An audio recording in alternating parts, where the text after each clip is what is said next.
చాలా మంచి depths of హార్ట్లోంచి ఒక గొప్ప సేజ్ అండ్ యోగి చెప్పి చేసిన ప్రేయర్ అంటే ఎంతో అర్థం మీనింగ్ ఉంటుంది దాంట్లో.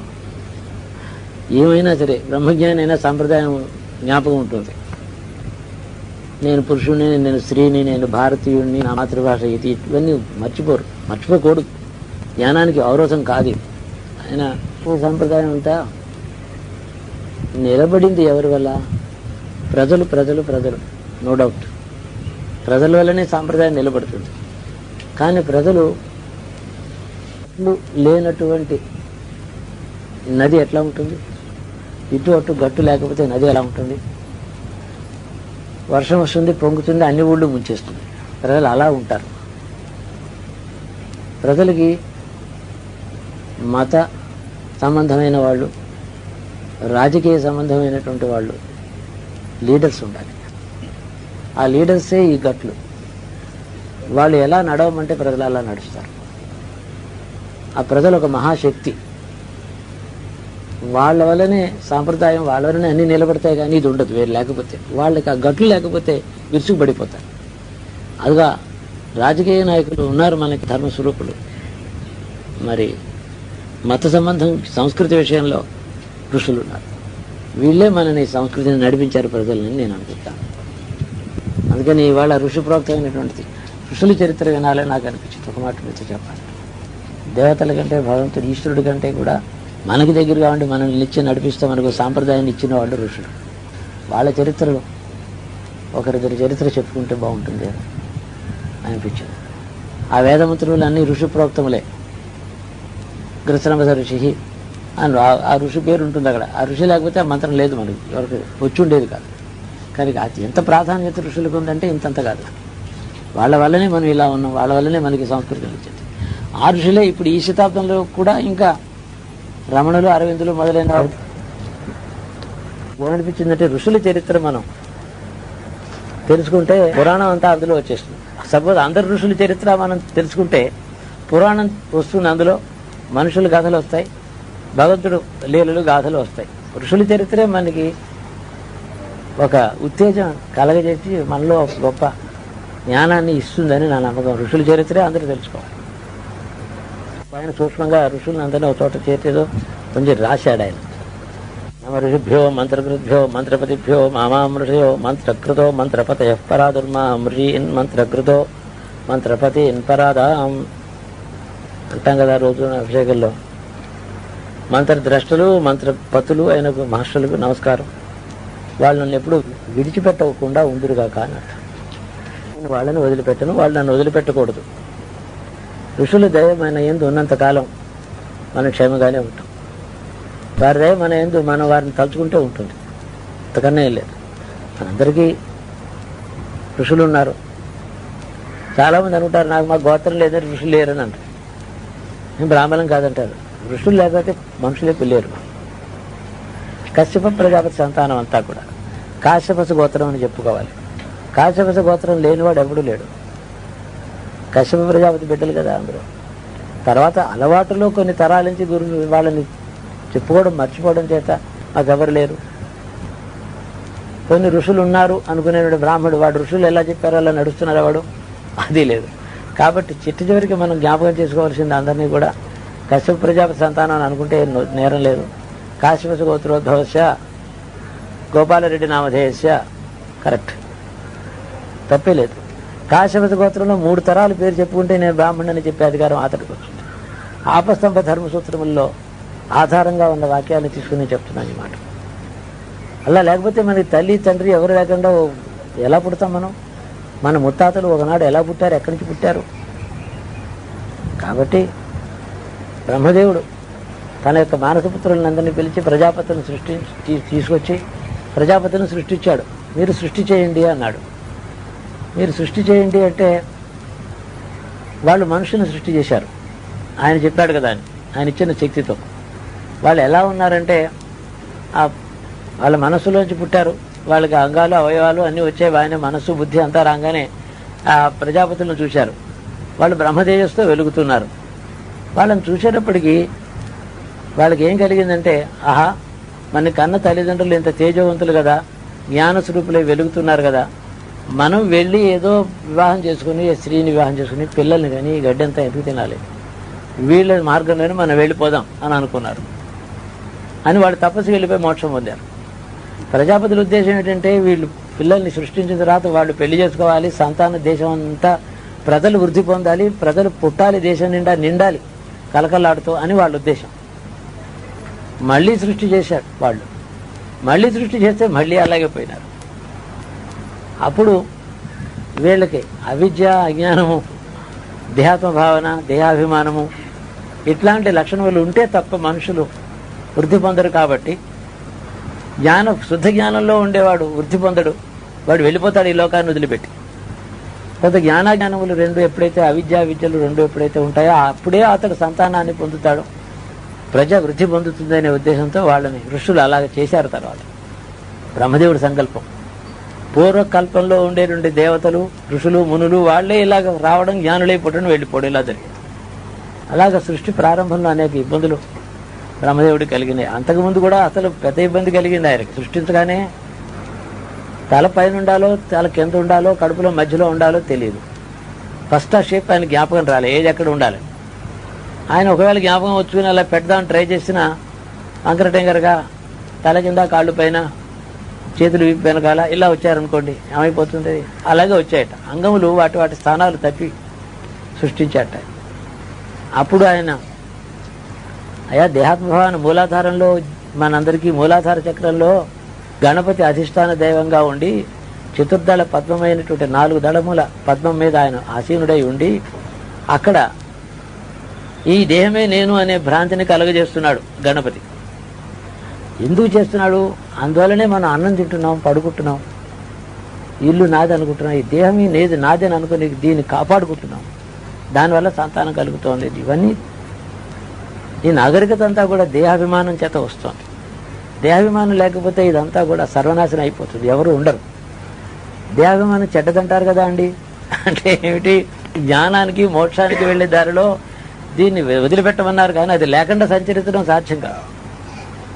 అది లేకుండా సంచరిస్తే తాగినవాడు వలె, పిచ్చివాడు వలె ఏ స్తంభానికో వేసి కొట్టుకుంటారు, దేంతో పడతారు, చచ్చిపోతారు. అలా ఉంటుంది దేహాభిమానం. అంటే దేహ సంరక్షణ, ఈ దేహం నాది, దీన్ని సంరక్షించుకుందాము అనేటటువంటి వివేకం ఒకటి సహజంగా జీవలక్షణంలో ఉండాలి. అది అట్టి జీవలక్షణ భావానికి గణపతి అధిపతి.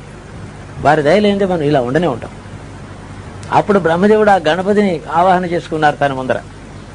ఆ గణపతి బ్రహ్మదేవుడి కంటే చాలా పూర్వుడు. బ్రహ్మణాం బ్రహ్మణస్పతి అని ఆయన అంటాం మనం. ఎంత పూర్వుడు అంటే, ఒకప్పుడు అమ్మవారు యుద్ధం చేస్తూ ఉంటే రాక్షసులతో సృష్టి ప్రారంభం, ఇంకా మనుషులు పుట్టకముందు పరమేశ్వరుణ్ణి తలుచుకుంది. పరమేశ్వరుడు అక్కడ ఉన్నాడు, ఆ అమ్మవారు ఇక్కడ ఉంది. వాళ్ళిద్దరు చూపులు కలిసినాయి. ఆ చూపుల కలయికలోంచి విఘ్నేశ్వరుడు పుట్టాడు. మహాగణపతి ఆయన పేరు. ఆ గణపతి యొక్క అవతారములే ఇప్పుడు మనం ప్రతి కల్పంలోనూ గణపతిని పూజ చేస్తూ ఉంటాం. అది మహాగణపతి, ఆధ్యాత్మిక శ్రీ మహాగణపతి. గణపతిని తలుచుకున్న తర్వాత బ్రహ్మదేవుడు చెప్పాడు, మూలాధారం అనేది ఒక చక్రాన్ని సృష్టించు, అక్కడి నుంచి సహస్రార కమలం దాకా ఇలాగా నిర్మాణం చేయి, వెన్నెముక నుంచి. అందులో ఉండే మూలాధార చక్రంలో నేను అధిష్టాన దైవంగా అక్కడ ఉండి, నీవు సృష్టించే జీవులకి దేహాత్మ భావన నేను ప్రసాదించి, వాళ్ళ ఆత్మరక్షణోపాయంలో వాళ్ళు ఉండేటట్టు అన్న వస్త్రాలు సంపాదించుకుని బతకాలనే కోరిక వాళ్ళకి కలగజేసి, ఆ కోరికలోంచి సంతానం ఉంది ఇచ్చ కూడా వాళ్ళకి కలగజేసి సృష్టిని వ్యాపింపజేస్తాను, సృష్టిస్తూ నేను ఈ ఉపకారం నీకు చేస్తానని అన్నాడు ఆయన. కాబట్టి ఆ గణపతి యొక్క అనుగ్రహం చేత జీవులు ఆయనలో ఆయన ప్రవేశించగానే వాళ్ళకి దేహాత్మభావన కలిగింది, దేహాభిమానం కలిగింది. నేనే దేహం అనే భావన, అది దేహాత్మ భావన. దేహాభిమానం దీన్ని రక్షించ, ఆకలిస్తే తింటాడు. ఇది సమస్త జీవకోటులను ఈ విషయాన్ని ఆయన కల్పించాడు. మానవ నిర్మాణంలో మూలాధార చక్రాల్లో ఆయన అధిష్టాన దైవం అయినాడు.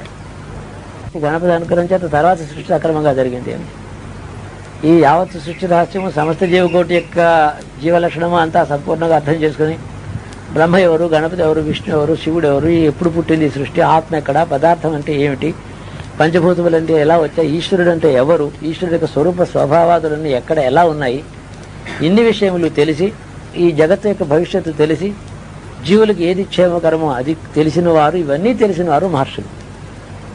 ఏ టు దట్ కథ అంతా తెలిసి వాళ్ళ కర్తవ్యమే కాక మన కర్తవ్యం భవిష్యత్తులో పుట్టబోయే వారి యొక్క యోగక్షేమాలు కూడా ఆలోచించగలిగిన వారు మహర్షులు. అట్లాంటి వారు మహర్షులు అనేక మంది ఆర్య సంస్కృతిని రక్షించి జీవకోటిని ఉద్ధరించారు. సారాది సూచిగా మొట్టమొదట అగస్త్య మహర్షి చరిత్ర 2 మాటలు రాశారు. వాతాభిర్భక్షితోయేన సముద్ర శోషిత పుర లోపాముద్రపతి శ్రీమాన్ యోసౌ తస్మై నమో నమః ఏ నోదితేన పాపాన్ని విలయం యాంతి వ్యాధయ తస్మై నమోస్తు అగస్త్యాయ సశిష్యాయ చ పుత్రినే. ఆయనకు నమస్కరించి ఆవిడ కూడా రాజపుత్రి మహాభాగే ఋషిపత్ని వరానని లోపాముదిరే నమస్తుభ్యం అగస్త్యాయ నమస్తేస్తు అగస్త్యేస్మిన్ ఘటే స్థిత అగస్త్యో ద్విజరూపేణ ప్రతిగృహ్ణాతు సత్కృత అగస్త్య సప్తజన్మాఘం నాశయిత్వా అవయోరయం అపత్యం విమలం సౌఖ్యం ప్రయచ్చదు మహాముని అని ఆయనకు నమస్కరిస్తున్నాడు. అందుకని ఋషుల చరిత్రే నేను చెప్పదలుచుకుని నాకు ఇవాళ అనిపించింది. కాదు మధ్యాహ్నం నిద్రపోయినాను. పురాణం చెప్పడం ఎందుకు, ఋషుల చరిత్ర చెప్పు అని నాకు గట్టిగా చెప్పినట్టు అయింది. పరమ గురువు అనుగ్రహం ఆయన అలా చెప్తున్నారేమో నాకు అనిపించింది. గురుస్థుతి కంటే ఈశ్వరస్థుతి గొప్పది కాదు, సమానమే. కానీ గురుస్థుతి ఈశ్వరస్థుతి అవుతుంది. గురుస్థుతి లేని ఈశ్వరస్థుతి మనం అక్కడికి వెళ్ళలేం. అంటే మైలు వెడల్పున్నటువంటి నదికి 1/2 మైలు బ్రిడ్జి కట్టినా అటు వెళ్ళలేం. 7 ఫర్లాంగులు పొడుగు బ్రిడ్జి కట్టినా అటు వెళ్ళలేం. కానీ 6 అడుగులు నావతో వెళ్ళగలం. సాగరాన్ని ఉద్ధరించడానికి మామూలు మనిషిగా కనపడి ఒక నావ వలె ఆ గురువు చాలు. బ్రిడ్జే కడతాను నేను, ఒక మాట పెడతాను, 7.5 ఫర్లాంగులు కట్టినా చాలదు. అది అవతలికి శాశ్వతంగా కట్టినప్పటికీ కూడా అది క్షేమంగా ఉండాలని లేదు. నావ బ్రిడ్జి కంటే ఎక్కువ క్షేమకరమైంది. ఇప్పుడు కూడా ఏమీ ఖర్చు లేదు, సులభం, అందరికీ సాధ్యం, కోట్ల కొద్దీ ఖర్చు ఉండదు. వారధి కట్టక నావల మీదనే ఆధారపడ్డారు భారతదేశంలో. వాహనాలు కోసమని వారధులు వచ్చాయి. మనుషుల కంటే కూడా తొందర, వేల కొద్దీ జనం అరగంటలో అవతల దాటి వెళ్ళిపోవాలి. బరువైన సామాన్లు మూసుకెళ్ళాలి. బొగ్గు ఇనుమును అంతా చేస్తే అంతకన్నా ఏం లేదు. ఇంక దేనికోసం ఇలా ఉన్నాం మనం. ఆర్య సంస్కృతి ఇదంతా అనాగరికత నేను అంటం లేదు. ఈ కాలానికి నాగరికత ఇది ఇలాగే ఉండాలి, ఇది దైవ నిర్ణయమే కావచ్చు. సులభంగా ఒక మనిషికి ఏది కావాలి అనే ప్రశ్న వేస్తే, ఒక మనిషికి నేను గోదావరి దాటాలంటే నావ చాలు. 100 కోట్ల ఖరీదైన బ్రిడ్జ్ అవసరం లేదు, 10 కోట్ల విలువైన ట్రైన్ అక్కర్లేదు. ఆ అవసరం లేని కాలంలో వాళ్ళు అలా జీవించారు. విశ్వాన్ని సంరక్షించడానికి త్రిమూర్తుల కార్యక్రమాలు కూడా వాళ్ళు నెరవేర్చగలిగిన సమర్థులు కాబట్టి ఋషులని పేరు వచ్చింది వాళ్ళకి. బ్రహ్మదేవుడు ఒక పని చేయకుండా కూర్చుంటే ఆ పని నేను చేస్తానని ఒక ఋషి రావచ్చు. ఉదాహరణకి విశ్వామిత్రుడు ఉన్నారు. బ్రహ్మదేవుడు ఎంత పని చేశాడో అంత పని ఆయన ఒకడే చేయగలరు, కానీ చెయ్యరు. అది బ్రహ్మదేవుడి పని. అది నేను మానవుణ్ణి, జ్ఞానిని, నాకు ఆ కర్తవ్యం లేదు. ఆ ధర్మాన్ని తెలిసిన వారు వాళ్ళు చెప్తారంటే, అసలు మహర్షుల చరిత్రలు వాళ్ళు ఎలా పుట్టారో ఎక్కడ పుట్టారో తెలుసుకునే ప్రయత్నమే చేయొద్దు. ఆత్మల చరిత్ర, నదుల యొక్క పుట్టు పూర్వోత్తరాలు కనుక్కునే ప్రయత్నం చేయవద్దు సుమా. ఒకవేళ ఈ నది ఫలానా పర్వతాల్లో పుట్టిందని ఎవరైనా చెప్తే అది ఈ మధ్య కొన్ని వందల సంవత్సరాల నుంచి అక్కడ పుట్టినట్టు కనపడుతోంది అని భావించవలసింది. పూర్వం అక్కడే పుట్టిందో ఇంకెక్కడ పుట్టిందో ఈ మధ్యన ఇట్లా కనపడుతోందని చెప్పాలి. ఒక 1000 సంవత్సరాల నుంచి ఈ పినాకిని నది ఆ మైసూరు దగ్గర కొండలో పుడుతోంది, బస్ అంతే. ఈ పినాకిని ఎక్కడుందో ఏమిటో తెలియదు. అలాగే మహాత్ములు ఈ జన్మలో ఈయన అవతరించిన ఈ శరీరానికి తల్లిదండ్రులు వారు అని చెప్పొచ్చే తప్ప మరి ఇక్కడే ఉద్భవించారు, మొదలు ఇక్కడే పుట్టారని చెప్పడం దోషం అవుతుంది. కాబట్టి అలాగే సన్యాసులకి పూర్వ ఆశ్రమాన్ని గురించి తెలుసుకునే ప్రయత్నం చేయకూడదు. పూర్వాశ్రమాలు మీరెవరైనా అడగకూడదు, వారు చెప్పకూడదు. సంప్రదాయాలే కానీ వీటిలో ఎంతో అర్థం తమాషా ఉంది. అప్పుడు మహేంద్రుడు దేవతల్ని అందరినీ బాధిస్తూ ఉంటే తారకాది రాక్షసులు ఆ రాక్షసుల్ని చంపవలసింది అని అగ్నిదేవుణ్ణి పిలిచి చెప్పాడట, వాయుదేవుణ్ణి పిలిచి చెప్పాడట, మీరిద్దరూ వెళ్ళి రాక్షస సంహారం చేయండి అని ఇంద్రుడు చెప్పాడు. వాయువుకి అగ్నికి చాలా దోస్తి ఉంది. అప్పుడు వాళ్ళు ఏం చేశారంటే కొందరు రాక్షసుని చంపడం మొదలుపెట్టారు. అగ్నిని వాయువు కలిసి చాలా మంది రాక్షస కులాన్ని నాశనం చేస్తే ఆ రాక్షసులందరూ వెళ్ళి సముద్ర జలాల్లో దాక్కున్నారు. అక్కడ భూమి మీద కనపడటం లేదు, స్వర్గానికి రావటం లేదు, దేవతల్ని బాధించటం లేదు కదా అని రాక్షసుల బాధ తొలగిందని అగ్ని వాయువు ఇద్దరు కూడా విశ్రాంతి తీసుకున్నారు.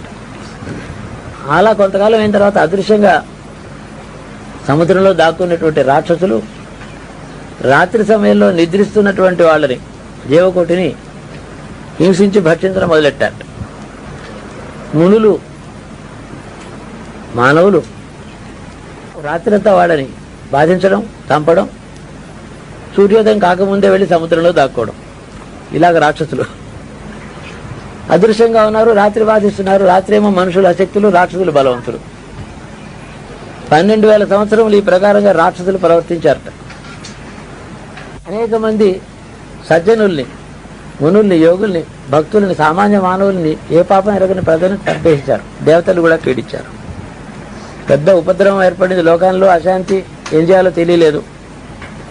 అప్పుడు వాళ్ళని మళ్ళీ అగ్నిదేవుణ్ణి, వాయుదేవుణ్ణి దేవేంద్రుడు పిలిచి కోపడ్డాడు. మీకు నియోగించాను ఈ పని మీద, వాళ్ళని ఉపేక్షించారు. వాళ్ళు పారిపోతే వాళ్ళని వదిలిపెట్టేసిచ్చారు.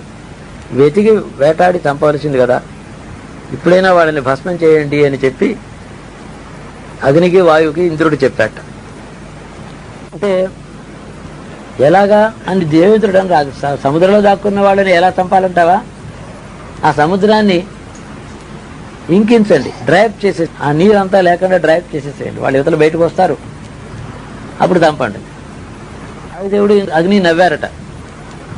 1000 మంది రాక్షసులు ఉన్నారు, వాళ్ళు ఒకవేళ ఉండొచ్చు. వాళ్ళని బయటికి ఈడిపించడం కోసమని సముద్రాన్ని ఇంకిస్తే, ఎండబెట్టేస్తే కోటాను కోట్ల జీవరాశులు చచ్చిపోతాయి కదా. దాని నిండా ఎంత జీవరాశి ఉంది. సముద్రంలో వృక్షాలు ఉన్నాయి, చేపలు ఉన్నాయి, తిమింగలాలు ఉన్నాయి, రకరకాలైనటువంటి జీవకోటి. భూమి మీద ఎంత ఉందో అంతకన్నా ఎక్కువ అక్కడ ఉంది. ఒక మాట రాజు ఇస్తాడు ఆజ్ఞ, ఒక చిన్న పర్పస్ కోసం ఇస్తాడు, వివేకంతో వినాలి. ఇవాళ ఒక తృప్తికరమైనది ఏంటంటే గురువు దర్శనం అయింది కాబట్టి ఆనందంగా ఉంది చాలా. అందుకని ఆ తర్వాత దేవతలను, భగవంతుడు జ్ఞాపకం రావటంలో ఋషులే జ్ఞాపకం వస్తున్నారు. అందుకని ఎవరైనా ఋషుల చరిత్ర తెలుసుకుంటే మన సాంప్రదాయాన్ని ఈనాటి వరకు నిలబెట్టి ఇంకా మనలో సజీవంగా ఉన్నవారు ఎవరైతే ఉన్నారో, ప్రేరణ ఇస్తున్నవారు, ఇన్ని వేదములలో, ఇన్ని మంత్రములకు, ఇన్ని సూక్తములకు ద్రష్టలుగా ఉన్నవారు, వేదం మిగిల్చడానికి బ్రహ్మముఖంలో పుట్టింది కానీ మనకి ఇచ్చింది ఋషులు కానీ బ్రహ్మ డైరెక్ట్గా మనకి ఇవ్వలేదు. కాబట్టి ఋషుల చరిత్ర చెప్పాలని నాకు ఏదో మొదలెట్టాను. అకారాది సూచికలు మొట్టమొదటి అగస్త్య మహర్షి వచ్చారు. అగస్త్య మహర్షి ఎలా పుట్టారో దాని గురించి చెప్పడానికి పురాణం ఏం చెప్తుందో సూక్ష్మంగా రాశారు. పూర్వం రాక్షసులు జగత్తునంతా క్షోభ చేస్తూ బాధ పెడుతూ ఉంటే దేవేంద్రుడు అగ్ని, వాయువుల్ని ఇద్దరిని పిలిచి రాక్షసుల్ని చంపమని ఆజ్ఞాపిస్తే వాళ్ళేమో వాళ్ళని తరిమి తరిమి కొట్టారు. ఈ రాక్షసులందరూ సముద్రంలో వెళ్ళి దాక్కున్నారు. సముద్ర జలాలు నిండా వాళ్ళు దాక్కోవడం చేత పగలు దొరకలేదు, కనపడరు. రాత్రి సమయంలో సమస్త జీవకోటి నిద్రిస్తున్న సమయంలో వచ్చి అందరినీ పీడించి బాధించి మునుల్ని, మనుషుల్ని, సామాన్యులు, యోగుల్ని, పండితుల్ని, అందరినీ, ఎవడైనా సరే సమస్త జీవకోటిని తెల్లవారేటప్పటికి ఆ కాలం ఇంకా పురాణంలో ఏం చెప్తుందంటే ఒక అడవి అంతా ఖాళీ అయిపోయేదట, జంతువులు మిగిలేవి కాదట. రాక్షసులు తినేసి మళ్ళీ సముద్రంలో వెళ్ళి గర్భంలో దాక్కున్నారు. తర్వాత ఈ ప్రకారంగా 12,000 సంవత్సరములు గడిచిందట. పూర్వం ఇక్కడ బయట ఉన్నప్పుడే వాళ్ళని చంపడానికి వీలయ్యేది, తరివి కొట్టి అక్కడ దాక్కోవడం చేత ఇప్పుడు వాళ్ళు దొరకకుండా పోయారు. మీకేమో ఇంద్రుడు పిలిచి అడిగాడు, మిమ్మల్ని చంపమని, వాళ్ళని చంపమని మీకు ఆజ్ఞాపించాను, ఉపేక్షించి వాళ్ళని వదిలిపెట్టారు. పారిపోయిన దుష్టుని చేసి చంపమని అర్థం. పారిపోయినాడు కదా అని మన ఇంటికి వచ్చి రెస్ట్ తీసుకోకూడదు, మన నిద్రపోకూడదు, వాడు దొరికేదాడు. Heart pursuit. ఇప్పుడు జ్యూరిస్ ప్రూడెన్స్ లో కరెక్ట్ గా ఇప్పుడు సిద్ధాంతం ఉంది. అందుకే law of heart pursuit accept. టెర్రరిస్టులు దాటిపోయినారంటే ప్రస్తుతం ఇదంతా పీస్ఫుల్గా ఉందని రిపోర్ట్ ఇవ్వకూడదు. ఇక్కడ దాక్కుని ఉన్నారన్నమాట బయట.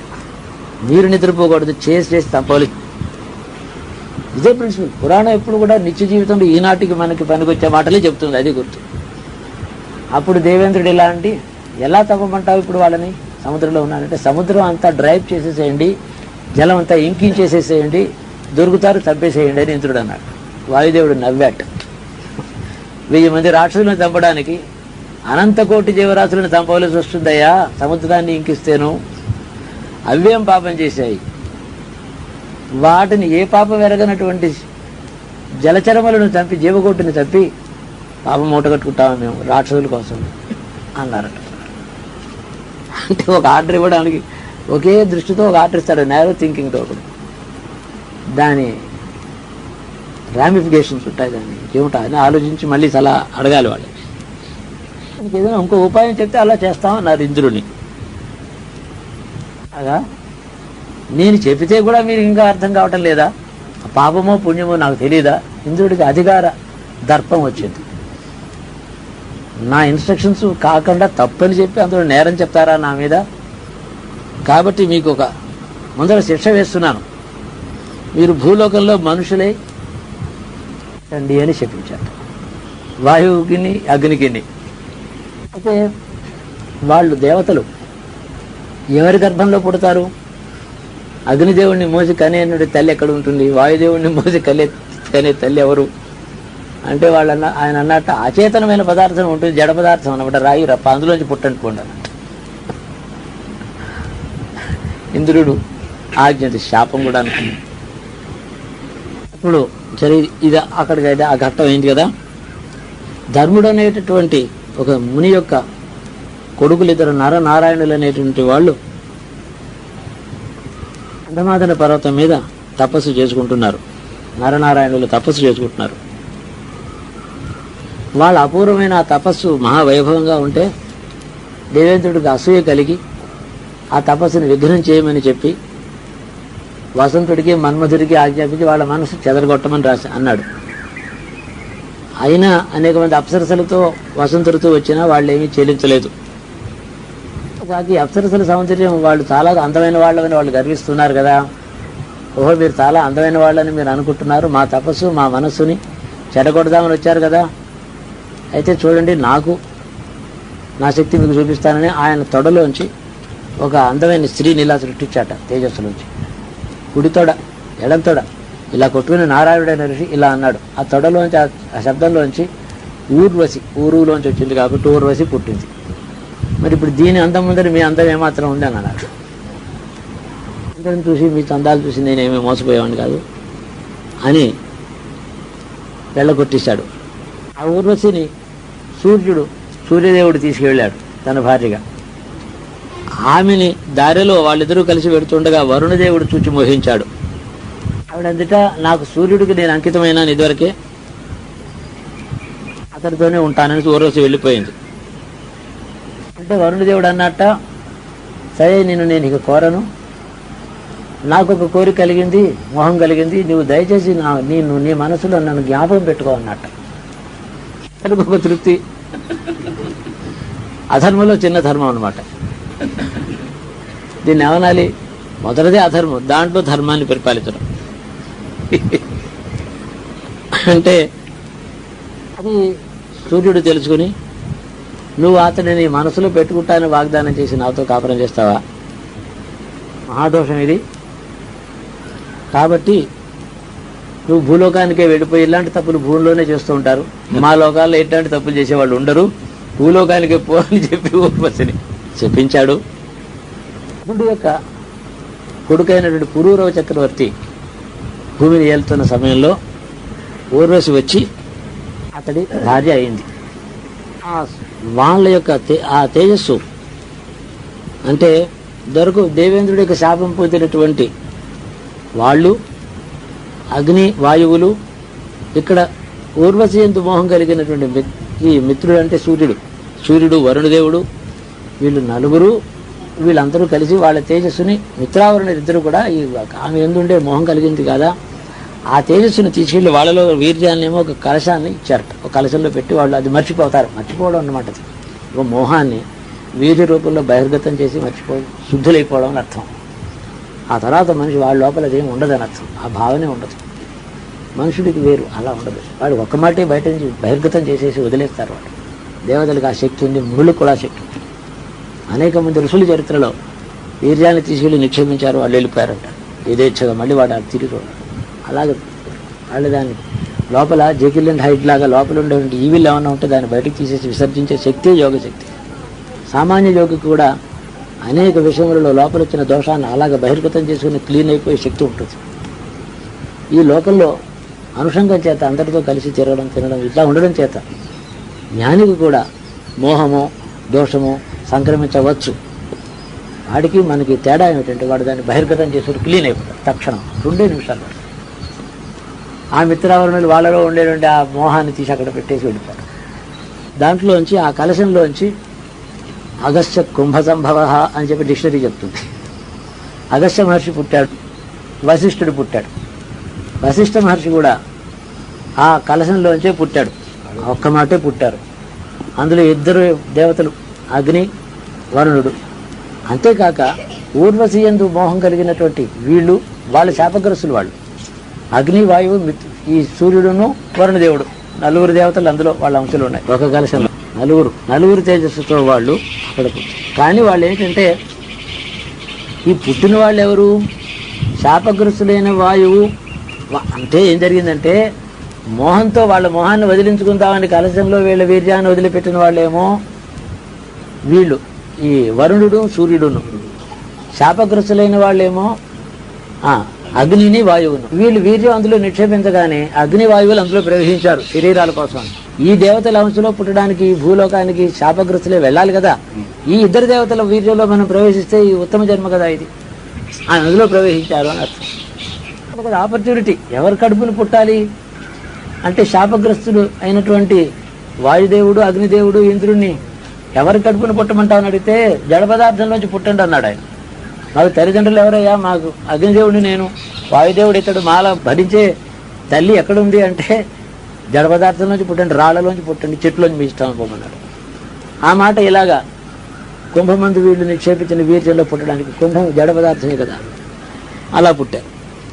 వాళ్ళకి పేరుకి మాత్రం ఊర్వశి కారణం కదా పుట్టుకకు, అసలు ఇండైరెక్ట్గా కారణం. ఆవిడకి వీళ్ళు ఎవరో తెలియదు, వాళ్ళు ఎవరో తెలియదు. ఆవిడ పేరు మీద ఔర్వశేయులు అని వీళ్ళకి పేరు వచ్చింది. ఈ ఇద్దరికి, అగస్త్యుడు వశిష్ఠులకి ఇద్దరికి కూడా ఔర్వశేయులని, ఊర్వశి కారణంగా పుట్టినవాడని. తర్వాత వాళ్ళు వీర్యం ఎవరిదంటే మిత్రావరుణుది. మిత్రావరుణ పుత్రులని వాళ్ళిద్దరికి పేరు వచ్చింది. కొండలో పుట్టడం చేత కుంభ సంభవులని పేరు వచ్చింది. వశిష్ఠ మహర్షి, అగస్త్య మహర్షి అలా పుట్టారు. ఎవరెవరు పెంచుతారు? ముద్దుగా ఉండే పిల్లవాడు దొరికితే చేదేమిటి, ఎవరైనా తీసుకెళ్తారు. దొరకడం కష్టం, కానీ వాళ్ళు పెంచుకున్నారు. వాళ్ళు దేవతలే కాబట్టి భౌతికమైనటువంటి వాసనలు, భూలోకంలో శరీరానికి సంబంధించిన దోషాలు వాళ్ళని ఏం చేయలేదు. కానీ శరీరంతో పుట్టారు, పెరుగుతున్నారు చక్కగా. చిన్నప్పటి నుంచి యోగము, జ్ఞానము, తపోనిష్ట, అగ్నిహోత్రం వల్లే వెలుగుతూ ఉండేటువంటి తేజస్సు, పవిత్రత ఇందులో వాళ్ళ ఎందు ఉన్నాయి. దేవతలే వాళ్ళని చూస్తున్నారు ఎలా పెరుగుతున్నారు. ఆయా సమయం రాగానే అన్నప్రాసన చేశారు, ఆ సమయం రాగానే వాడికి పేరెట్టారు, ఆ సమయం రాగానే ఉపనయనం చేశారు. ఎవరో దేవతలు వచ్చి వాళ్ళు అలా పెరిగారు. అగస్త్యుడు ఇంద్రియాన్ని జయించి, ఆహారాన్ని జయించి, యోగ బలంతోనే పెరగడం మొదలెట్టాడు. అప్పుడు అతడు బ్రహ్మచారి, ఆహారం కూడా అక్కర్లేదు, తిరుగుతున్నాడు అడవిలో. అక్కడ ఒక పెద్ద చెట్టు ఒకటి, ఓ అడవిలో తిరుగుతుంటే ఒక పెద్ద మహావృక్షం చూశాడు. ఆ వృక్షానికి కొమ్మలు 4 దిక్కులా పెద్ద పొడుగ్గా ఉన్నాయి, చాలా దూరం. వాటి తల్లకిందులుగా వేళ్లాడుతున్నారు కొందరు దాన్ని పట్టుకుని. మునులు కాళ్ళు పైన ఉన్నాయి, కాళ్లతో కొమ్మల్ని పట్టుకుని తల కిందకి పెట్టి వాళ్ళు వేలాడుతున్నారు మునులు కొందరు. అగస్త్య మహర్షి అక్కడికి వెళ్ళి, ఓ మహాత్ములారా, ఏమిటి మీకు దురవస్థ? కాళ్ళ మీద నిలబడలేరా? ఎందుకు ఇలా వేలాడుతున్నారు? మీకు ఏం శాపమా ఏమిటని అడిగాడు. వాళ్ళు అన్నారు, నాయన, పితృలోకంలో ఉండే పితృదేవతలం మేము. పితృదేవతలకు ఆరాధన తగ్గిపోవడం చేత, ఇక్కడ భూలోకంలో సంతాన వృద్ధి లేకపోవడం చేత, మాకు నీళ్లు వదిలిపెట్టేవాళ్ళు లేక పితృలోకం నుంచి భూలోకానికి వచ్చి అధోగతి పాలై ఇలాగ ఉన్నాం మేము. ఎవడో ఒక మహాత్ముడు మమ్మల్ని తండ్రిగా భావించి అతడు వివాహితుడై సంతానవంతుడై మాకు తర్పణం ఇచ్చిన నాడు మాకు ఊర్ధ్వలోకాలు వస్తాయి. అలాగే ఎవడో సామాన్యుడు చేస్తే సరిపోదు, నీ వంటి మహాత్ముడు చేయాలి. కాబట్టి కారణజన్ముడైన నిన్ను మేము ప్రార్థిస్తున్నాము, ఈ పని చేయవలసింది. నీవు పుడుతున్నావు అని తెలియగానే మాకు అప్పటి నుంచి భవిష్య జ్ఞానం కలిగిన మాకు నీవు పుట్టబోతున్నావని తెలియగానే మాకు ఆశ చిగురించింది. మా పితృలోకానికి మేము వెళ్ళి, పితృలోకంలో ఎప్పుడు 5 దేవతలు ఎప్పుడు శాశ్వతంగా ఉంటారు. ఇక్కడ చనిపోయిన జీవులు ఆ పితృలోకానికి వెళ్ళి ఆ దేవతల ప్రొటెక్షన్లో ఉంటారు. ఆ దేవతలకు ముందర తర్పణం వాళ్ళకి నమస్కరించి మనకి వెళ్ళిపోయి ఇక్కడి నుంచి వెళ్ళిన మన తాతలకు ఇస్తారు. వైశ్వదేవం మొదలైన వాటిలో ఇట్లాంటివే ఆ మంత్రములు చెప్తూ ఉంటారు. విశ్వదేవులు అనేవారు ఉన్నారు. అని నువ్వు ఎన్నాళ్ళు ఇటు రాలేదు, మేమేమో నీ దగ్గరికి రాలేము, ఈ వృక్షాన్ని ఆశ్రయించాం, ఇది పవిత్రమైన దేవతా వృక్షం, భూలోకం స్పర్శ మాకు కలిగిందంటే గాలు భూమి మీద కాలు పెడితే మర్చులు అయిపోతాం, మాకు చావు వస్తుంది. అలా కాకుండా ఇక్కడ ఉన్నామని అర్థం. అవన్నీ రాయలేదు, నేను వ్యాఖ్యానం చెప్తూ ఊరికే సూక్ష్మంగా రాశారు, నేను చెప్తున్నాను. కాబట్టి భూస్పర్శ లేకుండా ఇక్కడ ఉన్నాం మేము. నిన్ను వెతుక్కుంటే ఎక్కడ రాగలం? నువ్వు ఎప్పుడైనా వస్తావేమో అని చూస్తున్నాం. బ్రహ్మచర్య దేశంలో ఉన్నావు. అలా కాదు, నువ్వు మమ్మల్ని వచ్చి రక్షించవలసిందని మేము కోరుతున్నాం. అలాగే మహాత్ములారా, మిమ్మల్ని నా తండ్రులుగా భావించి నేను వివాహం చేసుకుని నాకు సంతానాన్ని నేను కని, అలాగే మహాత్ములారా, మిమ్మల్ని నా తండ్రులుగా భావించి నేను వివాహం చేసుకుని నాకు సంతానాన్ని నేను కని, మీకు అది మీ వంశంలో ఆయనకి తగినటువంటి కన్యక ఎవరుంటుంది? భూలోకంలో ఎవరు కనపడలేదు. ఎన్ని గోత్రాలు విచారించినా ఎక్కడో వాళ్ళలో కొంచెం దోషమో ఏదో అజ్ఞానమో ఏదో ఉంది. అందుకని ఏం చేశాడంటే విదర్భ దేశం వెళ్ళి ఆ విదర్భ రాజుని సంతానం లేక వాడు ఏడుస్తున్నాడు, వాడికి తీసుకెళ్ళి ఇంత విభూతి చేతిలో పెట్టాడు, నీకు మంచి ఆడపిల్ల కలుగుతుంది, దాన్ని నాకు ఇచ్చి పెళ్లి చెయ్యి అని తన సంకల్పంతో ఆ జీవుణ్ణి డిజైన్ చేశాడు. దానికి తగినటువంటి భార్యను ఊహించి ఇలా ఉండాలనే భావంతో చేశాడు. తపస్సుకి యోగానికి అసాధ్యం ఏమీ లేదు. అది శాశ్వత సత్యము. ఇప్పుడైనా ఈ శతాబ్దంలో ఈనాడైనా సాధ్యమే. భవిష్యత్తులో ఎంత అధర్మం ఉన్నా ఎంత అజ్ఞానం ఉన్నా ఇది మాత్రం ఇది తచ్చే విద్య కాదు. ఇది సజీవంగా ఉండే విద్య. ఇది అదే ఆర్ష సాంప్రదాయం. బాగా గుర్తు. ఎప్పుడైనా సాధ్యం. ఒట్టి కథలేమో అనుకోవద్దు. ఋషుల చరిత్రలు సత్యము యొక్క చరిత్రలు. ఆ విదర్భరాజుకి లోపాముద్ర అనే పేరు పెట్టారు. ఎలా ఉందంటే ఇక సాక్షాత్ లక్ష్మీదేవిలా ఉంది ఆవిడ. అగస్త్యుడు ఒకనాడు వచ్చాడు. ఆయన వరం ఇచ్చితే పుట్టినటువంటి పిల్ల కదా, మరి రాగానే వచ్చి స్వామి కాళ్ళు కడిగి ఈ కన్య మీ భార్యగా స్వీకరించవలసిందే అని అనాలి కదా. ఆయన ఏమో మంచి డీసీగా డ్రెస్ అది చేసుకుని షేవ్ చేసుకుని వస్తాడా? ఆయన ఎలా పడితే అలాగే ఉన్నాడు. ఆయన చూస్తే ఈ చక్కని చుక్కని తీసుకెళ్ళి ఇవ్వడానికి తల్లికి తండ్రికి కొంచెం, వీళ్ళకి కూతురు అయ్యో మీకు ఎలా ఏమంటారు స్వామి, ఇంత ముద్దుగా ఉండే పెరిగిన, అందులో మేము చక్రవర్తులం, దేశాన్ని లేలే రాజులం, మహాభోగాల్లో పెరిగింది సుకుమారి, చాలా చక్కని చుక్క, మిమ్మల్ని చూస్తే భయం వేస్తోంది, అందుకని మీ దగ్గర దడుచుకుంటుంది, ఇలాంటి మాటలన్నీ మొదలెట్టారు. వాళ్ళకి అజ్ఞానం ఉంది, కానీ ఆవిడ కారణ జన్మురాలు కదా. తల్లిదండ్రి ఇలాగేదో ప్లీడింగ్ చేస్తూ ఉంటే ఆ అమ్మాయి బయటకు వచ్చి తల్లిదండ్రులు చెప్పి ఊరుకోండి, మీకు తెలియదు, నాకు కారణ జన్మురాలని నేను, ఈయనే నాకు భర్త అని చెప్పి నమస్కరించింది ఆయనకి. సో ఆవిడే లోపాముద్ర అగస్త్యుని వరించేసింది. లేనటువంటిది ఆయన త్రికాలవేది. అది మనిషి బుద్ధి కాదు, అది అనేక విషయములు చూడగలిగింది. మనిషి బుద్ధికి కొంతే తెలుసు. ఒక మాట వింటుంటే దాని వెనకాల ఎంత ఇంప్లికేషన్స్ ఉన్నాయో చూసేదే దివ్య దృష్టి. మాట మాత్రమే అర్థం చేసుకుంటే మనిషి దృష్టి. విదర్భ ఇప్పుడు కూడా విదర్భ ఉంది దేశంలో, నాగ్పూర్. బృహన్ మహారాష్ట్రకి విదర్భే క్యాపిటల్ కావాలని మహారాష్ట్ర అనుకున్నారు. నాగపూర్ కొంచెం ఎగువగా ఉంది కదా, ఉత్తరంగా ఉన్నది విదర్భ. దేశంలో సిద్ధతీర్థం అని ఒకటి ఉంది, దానికి ఇప్పుడు ఏదో పేరు ఉందండి. అక్కడ వివాహం చేశాట. అగస్త్యుడు లోపాముద్ర వివాహం చేసుకున్నటువంటి స్థానం కాబట్టి ఆ సిద్ధతీర్థాన్ని స్మరణ చేసినా, అక్కడికి వెళ్ళి నీళ్లు స్నానం చేసినా అత్యుత్తమమైన వరుడు లభిస్తాడు, కన్యకి పురుషుడికి అత్యుత్తమైన వధువు దొరుకుతుంది అని మహారాష్ట్రలో విశ్వాసం. ఇప్పుడు కూడా అక్కడ చేస్తారు. దాన్ని హరిశ్చంద్ర చక్రవర్తికి భార్యకు కూడా వైదర్భి అని పేరు. ఆవిడ పుట్టిల్లదే. ఆయన చేశాడంటే వెంటనే వివాహం అయిపోగానే ఆయన సర్వాభరణాలు అని చెప్పి చదివిస్తూ ఉంటారే బ్రాహ్మణులు, అలాగా ఓ 2 నార చీరలు చాలా అబ్రివేటెడ్గా, చాలా కొద్దిగా ఎంత ఉండాలో మినిమం అంతే ఇచ్చి, కాళ్ళకి అందెలు, మంజీరాలు, ఆ రత్నాలు, ఇవి ఆభరణాలన్నీ తీసి వాళ్ళ తల్లిదండ్రులకు ఇప్పించేసేసి, ఏమీ లేకుండా ఇంత కుంకుమ బొట్టు పెట్టి పసుపు కాళ్ళకి రాయించి 2 నార చీరలు మాత్రం ఇచ్చి, చేతిలో దర్భల కట్ట ఆవిడ చేతికి, ఇది నాకు నువ్వు చేసే సేవ అని చెప్పి రా నాతో అని వెళ్ళిపోయాడు. తీసుకెళ్ళిపోయినాడు. అక్కడ చిన్నగా గంగ ఒడ్డుకు వెళ్ళిపోయినాడు. బెంగాల్లో ఉండేటువంటి గంగా ముఖం అక్కడికి వెళ్ళాడు ఆయన. ఇంకా ముఖద్వారం దగ్గర ఆశ్రమం కట్టుకున్నాడని పురాణం ఉంది. అక్కడికి వెళ్ళి ఆయన ఆశ్రమం నిర్మాణం చేసుకుని అక్కడ కాపురం సెటప్ చేశాడు. మనం అంటూ ఉంటా ఆ మాట ఇవ్వటూ, అంతకుముందే సెటప్ అయినాడు, ఇప్పుడు అప్సెట్ అయ్యాడు వాడు.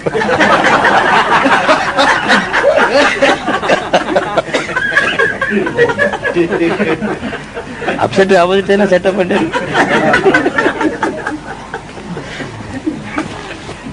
ఎదురుస్తున్నది రావటాడు అని అయిపోయింది. కాపురం పెట్టుకున్నాడు. ఆయన ఆశ్రమ జీవనం అంతా చక్కగా నడిచిపోతోంది. ఆయనకి పితృదేవతలకి తాను చేసిన వాగ్దానం జ్ఞాపకం వచ్చి అప్పుడు ఏమందంటే, ఏమండి, భర్తతో ప్రేమతో కలిసి తిరిగి ముచ్చట ముద్దు అనేది ఆడదానికి ఉంటుంది కదా, ఆభరణాలు అవి లేకుండా ఇలా జడదారి వల్లే సన్యాసిని వల్లే నేను ఉంటే కాపురం చేయడం ఏమిటి, పిల్లల్ని కనడం ఏమిటి, లోకంలో అసహజంగా ఉంటుంది. లోకం చీరు మీకు తెలియదు. నేను లోకంలో ఒకరింటో పుట్టి పెరిగిన దాన్ని నాకు తెలుసు. ఏదైనా ఒక కాసుల పేరు, కాలికో గొలుసు, ముగ్గు బుడక, 2 దుద్దులు ఏవైనా ఉండాలి కదా, ఏమిటిది జడదారిగా ఉంటే ధర్మపతిని ఎట్లా అనిపిస్తుంది, నాకు ఏమిచ్చారు మీరు అని అడిగిందిట. సరే, ఆయన కావాలంటే కుబేరుని పిలిపించి అన్ని ఆవిడ కనక వర్షం కురిపిస్తాడు. ఆయన అన్నట్ట తపస్సు సులభంగా ఖర్చు పెట్టుకోకూడదు, లోభి ఆయన. తపస్సు ఇలాంటి వాటికి ఖర్చు పెట్టుకోకూడదు, లోపముద్ర. మనం పని చేద్దాం, ఆభరణాలు ఏ రాజుని అడిగినా ఇస్తాడు. దానికోసం పెద్ద తపస్సులోంచి తెప్పించుకునే పని ఏమిటి, ఎవరి వారి దగ్గరికి వెళ్ళి దేహంటే వారు ఇస్తారు. అడిగితే ఇచ్చేవాళ్ళు ఉండగా యోగానికి ఖర్చు పెట్టుకుంటారా? చేయకూడదు కదా అని ఆయన ఏం చేశాడంటే, రాజు ఉన్నాడు దగ్గరలో, శృతర్వుడని ఒక రాజు దగ్గరికి వెళ్ళి, నాకు కొంత ధనం కావాలి, నా భార్యకి నగలు కావాలి అని అడిగాడు. ఆ శృతర్వుడు దాతే, కానీ అతడు అన్నాడట, ఈయన చూచి, ఈయనకి సర్వసమర్థుడు, నాకే కనకవర్షం ఇవ్వగలిగిన వాడు ఈయన నన్ను వచ్చి ధనం అడుగుతున్నాడు, నా దగ్గర ఉన్నది ఇచ్చేసిస్తే ఎలాగా, ఉన్నవాడికి ఇవ్వడం ఏమిటి అసలు, లేనివాడికి ఇవ్వాలి కానీ దాతని. వచ్చి శృతరుడు అన్నట, నాకు ఎంత కావాలో అంతే సరిగ్గా ఉంది నా దగ్గర ధనం, అధికంగా లేదు కాబట్టి నేను మీకు దానం చేయలేకుండా ఉన్నాను అన్నాడు. మనుషుల స్వభావం ఎలా ఉంటుందో జరిగినవే ఇవన్నీ ఎలా అనిపిస్తుంది. అయితే లేదు లేదు ఇవ్వడానికి వీలు లేదు అన్న రాజులు ఆయన వెంటబడ్డారు. ఈ మహర్షి ఎక్కడికి వెడతాడో ఏం చేస్తాడో చూద్దామని.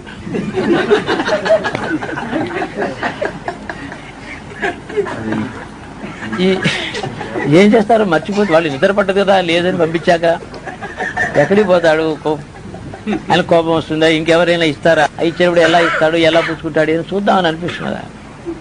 జగత్ ప్రసిద్ధుడు మహాజ్ఞాని, ఆయన ఏం చేస్తాడో చూద్దాం అనిపిస్తుంది. సో ఆయన వెంట ఈ 3 రాజులు కూడా వెళ్ళారు. 4 కలిసి అడవిలోకి వెళ్ళారు. ఊళ్ళో వాళ్ళు ఎవరు డబ్బు ఇవ్వటం లేదు కదా.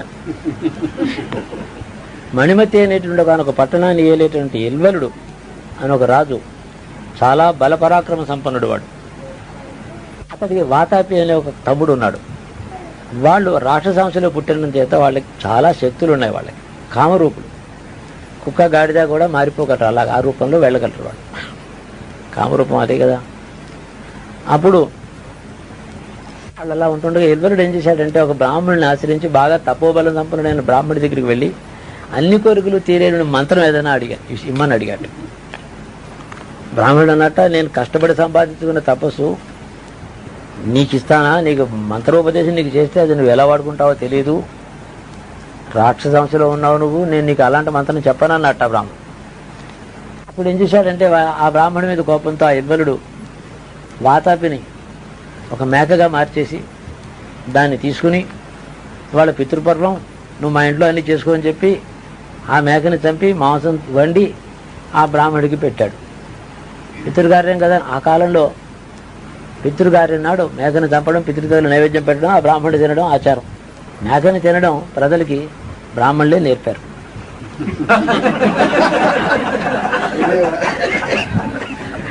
లేకపోతే ఎలా తెలుస్తుంది మేకను చంపొచ్చు తినొచ్చు అని ఎవరికి తెలుస్తుంది?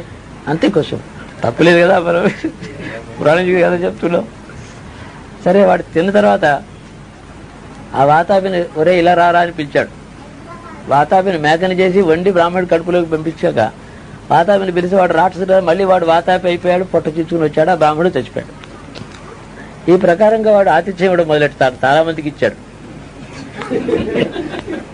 ఇదే ప్రకారంగా వాతాపి మేకై పుట్టడం, చావడం, కడుపులోకి వెళ్ళడం, బయటికి రావడం, ఆ బ్రాహ్మణుడు చావడం. వాడికి కక్ష వచ్చింది, బ్రాహ్మణుడికి ఇంత మంత్ర విద్యలు ఉన్నాయి, నాకు అడిగితే చెప్పటం లేదు. అగస్త్యుడికి కూడా అలాంటి మర్యాద చేద్దామని వాడికి బుద్ధి పుట్టింది. అగస్త్య మహర్షి ఇల్వలుడు అనేటటువంటి రాక్షసుడి దగ్గరికి వెళ్ళి, రాక్షసాంశ వాళ్ళ లక్షణం అది, వెళ్ళి నాకు ధనం ఇమ్మని అడిగాడు. ధనం కోసం కదా ఈయన తిరుగుతున్నాడు. చూడండి, భార్యను కట్టుకోవడం సులభం, కానీ ఆ తర్వాత ఆవిడ కోరికలు తీర్చడం సులభం కాదు. కోరికలు తీర్చు, నువ్వు కోరికలు మానేసేసి నార చీరలు కట్టుకో, నువ్వు జ్ఞానానికి అభివృద్ధి చేసుకో, మోక్షం చాలా ప్రధానం కదా. ఇట్లాంటి మాట భర్త ఎప్పుడు చెప్పకూడదు, గురువు చెప్పాలి.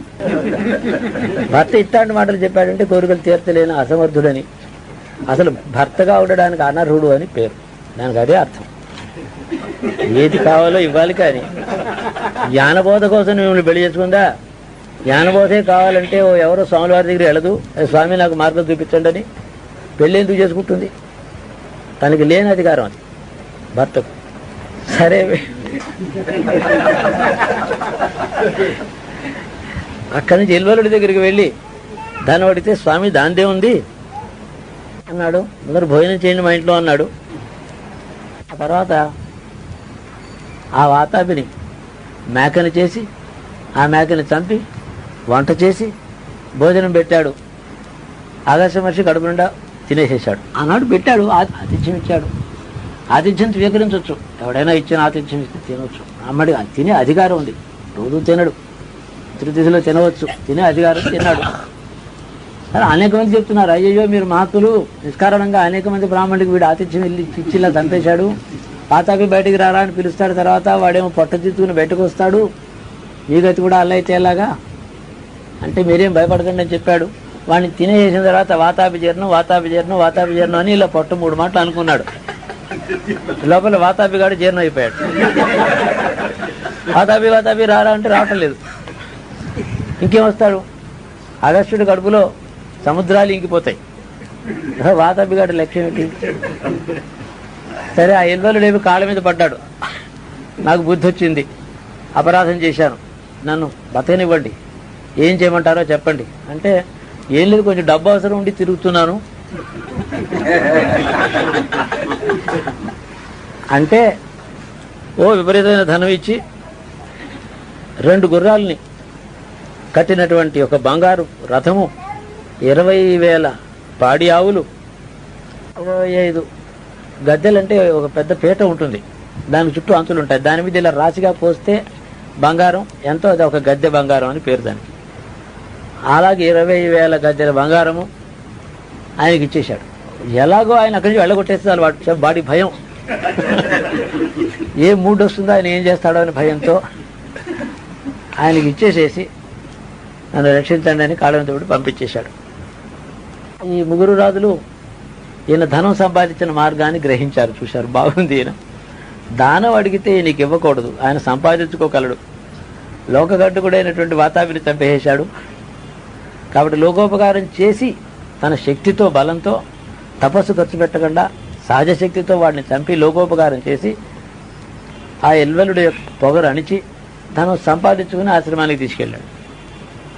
ఈ ఇల్వలుడు అనేవాడిని కూడా నీకు తపోయోగ బలంతో నీ శరీరాన్ని చాలిచ్చేసేయని చెప్పి వాడిని కూడా తానే చంపాడు అని ఇది పురాణం. అక్కడే చంపాడని ఒక పురాణం చెప్తుంది, వాడికి మార్గోపదేశం చేశాడని ఒక చోట. సో వాతాపి ఇల్వలుడిని కూడా ఇద్దరు కూడా అగస్త్య మహర్షి చేతులని చచ్చిపోయారు. అది ఇంత బంగారం తీసుకొచ్చి ఆ లోపాముద్రాదేవికి కావలసిన నగలని చేయించి పెట్టాడు. అయితే ఆయన ప్రశ్న వేశాడు ఆ భార్యని, మనకు కొడుకులు కావాలి, నీకు కూడా కొడుకుల మీద కోరుకుంది కదా, 10 మంది బలాఢ్యుల బలం కలిగిన ఒక్కొక్కడు చొప్పున 10 మంది కొడుకులు కావాలా, 100 మంది కావాలా, 100 మంది ఒక్కొక్కటి ఇదిలో 100 మంది బలం ఉండే 100 మంది బలం ఉండేటటువంటి కొడుకులు 10 మంది కావాలా అని అడిగాడు. ఏమిటి ప్రశ్న? ఏం చెప్తుంది పాపం ఆవిడ? మూడోది ఏమిటంటే 100 మంది బలం కలిగినటువంటి 10 మంది కొడుకులు కావాలా, అలా కాకపోతే 1000 మంది బలవంతులు బలంతో సమానంగా కలిగిన ఒకడే కావాలా అని అడిగాడు ఆయన. భార్యని ఎలాంటి కొడుకు కావాలి అని అడిగాడు ఆయన. 10 మందితో సమాన బలమైనటువంటి తేజస్వతుడైన ఒకడినే కొడుకు, నాకు ఇంతమంది ఉంటే వాళ్ళని పెంచడం కష్టం కదా అని. ఇల్లాలు ఎప్పుడు కూడా 1 at a time కోరుకుంటుంది, 1 for all time కోరుకోదు. కవలలకు అన్న వాళ్ళందరూ కష్టపడ్డారు పాపం, కానీ ఇద్దరు తీపిగానే ఉంటారు. ఎవరు ఎక్కువ తక్కువ ఉండరు. కుమారుడు పుట్టాడు. ఆ కొడుకు లక్షణం సహజంగా వాడు తేజస్వి అనిగా ఉండడం చేత తేజస్వి అని పేరు పెట్టారు వాడికి. ఆ కారణం చేత ఆ పితృదేవతలు ఆ భూలోకాన్ని వదిలిపెట్టి వాళ్ళ లోకానికి వాళ్ళు యథేచ్ఛగా వెళ్ళిపోయారు. ఆ పితృదేవతలకి తనేమి బాకీ లేడు, అయినప్పటికీ వాళ్ళకి ఆ ఉత్తమ గతులను కల్పించిన వాడు అతడు. అందువల్ల 1000 మంది కొడుకులతో సమానమైన వాడు కాబట్టి అన్ని తరాలకి సరిపడేవాడు ఒకడే పుట్టాడు. కాబట్టి వాళ్ళ అందరి దేవతలు కూడా ఉత్తమ లోకాలు పొందారు, వాళ్ళ స్థానానికి వెళ్ళాడు. ఇదే అగస్త్య మహర్షి కథ. ఆయన చేసిన పనులు ఏమిటి, ఎలా ఉన్నాయంటే, అలాంటి మహాత్మను చూడడానికి దేవతలు కూడా ఏదో ముచ్చట కోరిక కలుగుతుంది. సాక్షాత్తు ఆయన ఆశ్రమానికి బ్రహ్మదేవుడే వచ్చారట కొన్నాడు, అగస్త్య మహర్షి ఆశ్రమానికి. తపస్సు చేస్తే దర్శనం కోసం తపన పడితే వేలాది సంవత్సరాలు చేస్తే కానీ దర్శనం కాని బ్రహ్మ పిలవకుండా అడగకుండా స్మరించకుండా తానే వచ్చాట. నిన్ను చూడాలని నాకు అనిపించింది, వచ్చానన్నట. అలభ్యయోగం ఇది. వేలాది సంవత్సరాలు చేస్తే దర్శనం కానటువంటి నీ దర్శనం నాకు అలభ్యంగా కలిగింది, నా అదృష్టం. ఊరిగా రావు కదా, నాతో దయతో ఏం ఆజ్ఞాపిస్తావని అడిగట్ట. మహనీయ తపోనిధి, నీ వంటి ఉత్తముల మహర్షుల వల్లనే విశ్వం ఇలాగ సక్రమంగా నడుస్తోంది. మనుషులు లక్షల కొద్దీ, ప్రజలు సామాన్యులు చేసే లక్షల కొద్దీ నేరాలు, తప్పులు, అధర్మాలు, వాటిని అన్నిటినీ ఆహారంగా తీసుకుని వాటిని చక్కగా ఈ ప్రపంచాన్ని ధర్మబద్ధంగా 4 చక్రాల మీద నడిచే బండి వలె నడిపించేటువంటి వాళ్ళు మహర్షులే. నీ తపస్సులు లోకాన్ని కాపాడుతున్నాయి. మనుషులు తప్పులు లేకపోతే వాటిని నిగ్రహించగలిగిన శక్తి వేరే ఎక్కడ ఉంటుంది అని నిరంతరము మానవ జాతికి ఎప్పుడు కూడా మహర్షులే స్మరణీయులు, ప్రాతర్వంతనీయులు. వాళ్ళు చిన్న మాట మీద చెప్పాలని వచ్చాను అన్నట్ట. దక్షిణ దేశంలో ఒకప్పుడు కవేరుడు అనేటువంటి ఒక ముని ఉండేవాడు. అతడు పరమశివుణ్ణి గురించి చాలా తపస్సు చేశాడు. చేసిన తర్వాత చిరకాలానికి శివునికి అనుగ్రహం కలిగి కనపడి ఏం కావాలని అడిగితే ఒక ముక్తినిమ్మని అడిగాడు. అది నేను నీకు ఇవ్వకూడదు, బ్రహ్మని గురించి తపస్సు చేయవలసింది అని చెప్పి శివుడు అంతర్ధానమైనాడు. కాక నీకు ముక్తి లభిస్తుందని చెప్పి వెళ్ళిపోయినాడు. బ్రహ్మ ద్వారా నీకు ఆ జ్ఞానం కలిగి ముక్తి లభిస్తుంది అని చెప్పి వెళ్ళిపోయినాడు. అప్పుడు నన్ను గురించి అతడు తపస్సు చేశాడు అని బ్రహ్మ చెప్తున్నాడు. కబీరుడు నన్ను గురించి తపస్సు చేశాడు, అతన్ని నేను దర్శనమిచ్చి నీకు చిరకాలం నుంచి పూర్వజన్మల నుంచి సిద్ధింపని కోరికలు కొన్ని ఉన్నాయి, అందుకని శివుడు ఆజ్ఞ అలా ఇచ్చాడు. ఈ లోకంలో అన్నిటినీ నడిపించేవాడిని నేను కాబట్టి నాకు ఇచ్చాడు ఆ పని. ఆయన నీకు కొంత కార్యక్రమం బాకీ ఉంది, గృహస్థ ధర్మంలో నువ్వు ఉండాలి. నీ గర్భవాసంలో కారణజన్మురాలైనటువంటి ఒకనొక పుత్రిక పుడుతుంది. ఆ పుత్రిక జన్మించిన తర్వాత నీకు ముక్తికి మార్గం, అవరోధాలు తొలగి ముక్తి కలుగుతుంది నీకు. ఆ కారణజన్మురాలంటే సామాన్యురాలు కాదు, నీకు పుట్టబోయే కూతురు నా కుమార్తెగా లోకంలో భావించబడేటువంటి విష్ణుమాయ ఒకటి ఉందే, అందులోంచి నీకు కుమార్తె పుడుతుంది అని బ్రహ్మదేవుడు ఆయనకి చెప్పి అన్నాడు. తర్వాత ఆయన గృహస్థ ధర్మంలోకి వెళ్ళాడు. కవేరుడు అనే ముని కుమార్తె పుట్టింది. ఇప్పుడు ఏం చేస్తుందంటే ఆయన చేసిన తపస్సు చాలించి ముక్తి కోసం ఎదురు చూస్తున్నాడు కవేరుడు. ఆ ముని పుట్టిన కుమార్తె విష్ణుమాయ, ఆమె తపస్సు చేస్తోంది తండ్రికి ముక్తి కోసమని. నీ భార్య అయినటువంటి ఈ లోపాముద్ర ఆ విష్ణుమాయలో ఒక అంశమే. ఇది ఒక అంశమేమో అక్కడ ఉన్నది కవేరముని పుత్రికగా, లోపాముద్ర కూడా మరొక అంశ ఆ విష్ణుమాయకు. ఆ కవేరముని కుమార్తె అయినటువంటి విష్ణుమాయను కూడా అదే దేవత యొక్క అంశ కాబట్టి నీవే లోపాముద్రతో సహా 2వ భార్యగా ఆమెను స్వీకరించు అని చెప్పి ఆజ్ఞాపించాడు. నేను సరే అన్నాడు. లోపాముద్రతో సహా 2వ భార్యగా కవేరముని కుమార్తె అయిన విష్ణుమాయను కూడా అగస్త్యుడు పరిగ్రహించాడు. అందుకే వచ్చాడు. కావేరి కవేరముని కుమార్తె, కవేరముని కుమార్తె కావేరి అయింది, నదిగా ఉంది. ఆవిడ్ని చేసుకోవడానికి ముందు ఏమన్నాడంటే, చేసుకుంటాను, నన్ను వివాహం చేసుకోమని చెప్తే ఆవిడ అంతటా నా తపస్సు ఫలించింది, అయిపోయింది. తండ్రికి ముక్తి కోసం నేను తపస్సు చేశాను, అది అయిపోయింది. నాకు విష్ణు ఆజ్ఞ చేత ఈ దేహం వదిలిపెట్టి నదీ రూపంలో శాశ్వతంగా ఇక్కడ ఉండమని ఆజ్ఞ అయింది. నదిని కావడానికి సిద్ధంగా ఉన్నాను నేను, కాబట్టి నేను వివాహం మిమ్మల్ని చేసుకుని మీకేమి నా వల్ల సుఖపడతారు మీరు అని అడిగింది. అగస్త్యుడు అన్నారట, నీవు నదివైనా సరే నాకు పత్నిగానే ఉండు, బ్రహ్మదేవుడు అడిగాడు అన్నట్టు. వెంటనే అయితే ఇప్పుడెందుకు ఈ శరీరంలో మిమ్మల్ని పత్నిగా నేను పొందడం, తర్వాత నదిని కావడం, ఇప్పుడే మీ కమండలంలో ప్రవేశిస్తాను జలస్వరూపంలో, నన్ను కమండలంలో తీసుకువెళ్ళండి, ధర్మపత్నిగా ఉంటాను. జలస్వరూపంతో ఆయన కమండలంలో ప్రవేశించింది. ఆ తర్వాత ఆయన ఆ కమండలంలో ఉదకమేలాగా దక్షిణ దేశంలో పోయడం చేత అది కావేరి అయిందని ఇదంతా అక్కడ జరిగింది. ఉత్తరంలో ఆయన ఈ అగస్త్య మహర్షి వింధ్య పర్వతములు దాటి దక్షిణ దేశానికి వచ్చిన తర్వాత ఆ ఉదకాన్ని ఇక్కడ వదిలిపెడితే ఇక్కడ నది పుట్టింది. కావేరి నది ఎక్కడ పుట్టిందో తెలియదు అన్నమాట. ఆ నదిలో కవేరముని వచ్చి స్నానం చేశాడు దక్షిణ దేశానికి వచ్చి. తన కుమార్తె కదా, ఆవిడ హేతువుగా తనకు ముక్తి కావాలని కోరాడు కదా, అది ఈశ్వరాజ్ఞ కదా. అది ఇక్కడికి రాగానే అతడికి దేహాత్మ భావన పోయి ఆ దేహాన్ని విసర్జించాడు, ఆయన ముక్తి పొందాడు. కవేరుడికి కర్మపాశం అలా ఉంది. జీవులకి చాలా భయంకరమైనటువంటి కర్మపాశం ఉంటుంది, అది అడ్డు వస్తుంది. ముక్తికి కోరిక కలిగినప్పటికీ కర్మ అనేది దాన్ని వదలదు. రెండు రకాలుగా కర్మ క్షయం కావడం కానీ, దానికి ఆ లింక్ తీసేసేయడం, దాన్ని వదిలిపెట్టడం కానీ ఏదో ఒకటి జరగాలి. క్షయం కావడం అనేది సాధ్యం కాదు, సులభం కాదు. అనుభవించమంటే అది సలహే కాదు, అదేం అడ్వైస్. కించిత్ అనుభవించడానికి లోకధర్మం కాబట్టి అనుభవించవలే. వదిలిపెట్టేటప్పుడు దాంట్లో డీలింక్ కావాలి. మనుషులు వదిలేయాలి. పాశాన్ని ఎక్కడైతే మనకి అటాచ్ అయిందో అక్కడ కత్తిరిస్తే ఆ గోలుసు తప్పవచ్చు. అప్పుడు కృతయుగంలో ఒకప్పుడు, ఇది 28వ మహాయుగంలో కలిగి నడుస్తుంది. ఎన్నో కల్పాలకి ఈ కల్పంలోనే పూర్వం ఎప్పుడో ఒక మహాయుగంలో కృతయుగంలో వృత్రాసురుడు అనేటువంటి రాక్షసుడు కాలకేయులైనటువంటి 2 రాక్షసులతో కలిసి ఇంద్రుణ్ణి పరాక్రమంతో జయించి దేవతలని బాధించి స్వర్గాన్ని ఆక్రమించుకుంటే దేవతలు బ్రహ్మ దగ్గరికి వెళ్ళి రక్షించమని అడిగారు. స్వర్గానికి 2 దారులు ఉన్నాయి. ప్రతి పనికి కూడా సవ్యమైన మార్గం, అపసవ్యమైన మార్గం అదంతా ఉంది. భూలోకంలో మనుషులు స్వర్గానికి వెళ్ళడానికి పుణ్యం చేసి, తపస్సు చేసి, యజ్ఞాలు చేసి, దానం చేసి, కష్టపడి యోగం చేసి స్వర్గానికి పెడతారు. రాక్షసులు అలా వెళ్ళక్కర్లేదు, డైరెక్ట్గా వెళ్ళి ఆక్రమించుకుంటారు. అంటే సవ్యమైన మార్గము, అపసవ్యమైన మార్గం కూడా ఉన్నాయి పూర్వం నుంచి. ఒకరు కష్టపడి కష్టార్జితం అంతా ధనం పోగు చేసి అక్కడ పెట్టి చిన్న నేల కొనుక్కుంటారు, ఇంకొకరు వెళ్ళి దానిలో కూర్చుంటారు. ఇది సాంప్రదాయం మనకి.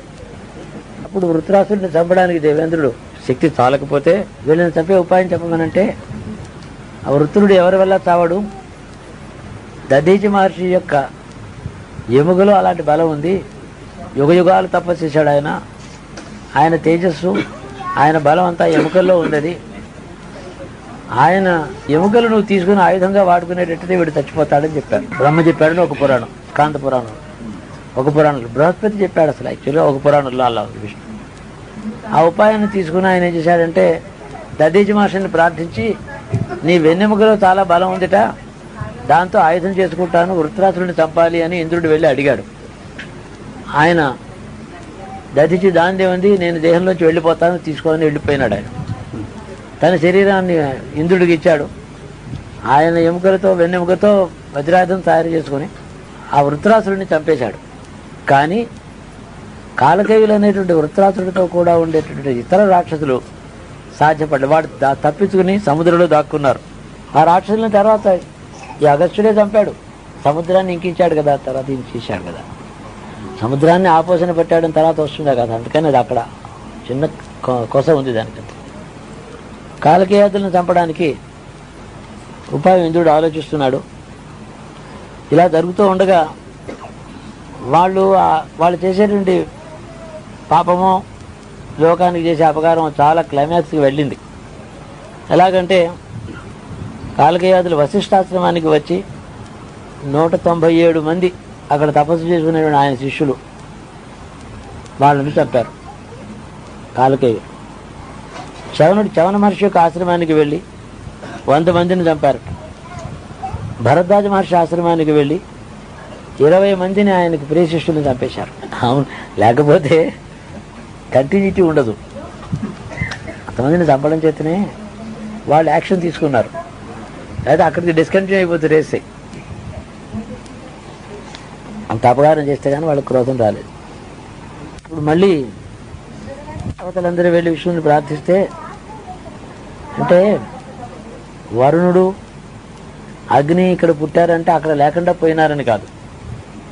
దేవతలు శాపగ్రస్తులే భూమి మీద పుట్టడం అంటే అక్కడ వాళ్ళు అలా ఉండగానే వాళ్ళు ఇక్కడ వాళ్ళ జీవలక్షణంతో ఆ కాన్షియస్నెస్ మనుషు శరీరంలో వచ్చి ఇక్కడ కూడా బతుకుతుంది. అలాంటి హ్యూమన్ కాన్షియస్నెస్ వాళ్ళకి శాపం చేతనే కలగాలి, లేకపోతే రాదు.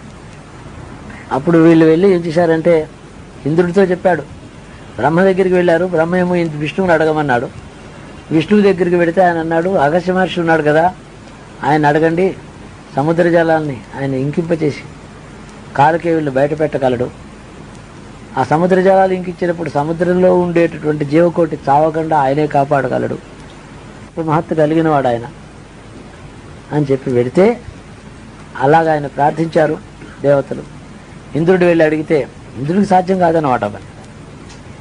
అగస్త్యుడేమో ఆపోసనం చేతులుగా ఆయన ఇలా తీసుకుని ఆపోసనం చేసుకున్నాడు. ఒక చేతులకు 3 చుక్కలుగా వచ్చింది సముద్రానికి తప్పబలతో. అక్కడ జీవకోటి అలాగే ఉండి కాలకేయులు బయటపడ్డారు. ఇంద్రుడు వాళ్ళని సంహరించాడు, జలాన్ని మళ్ళీ వదిలిపెట్టాడు ఆయన.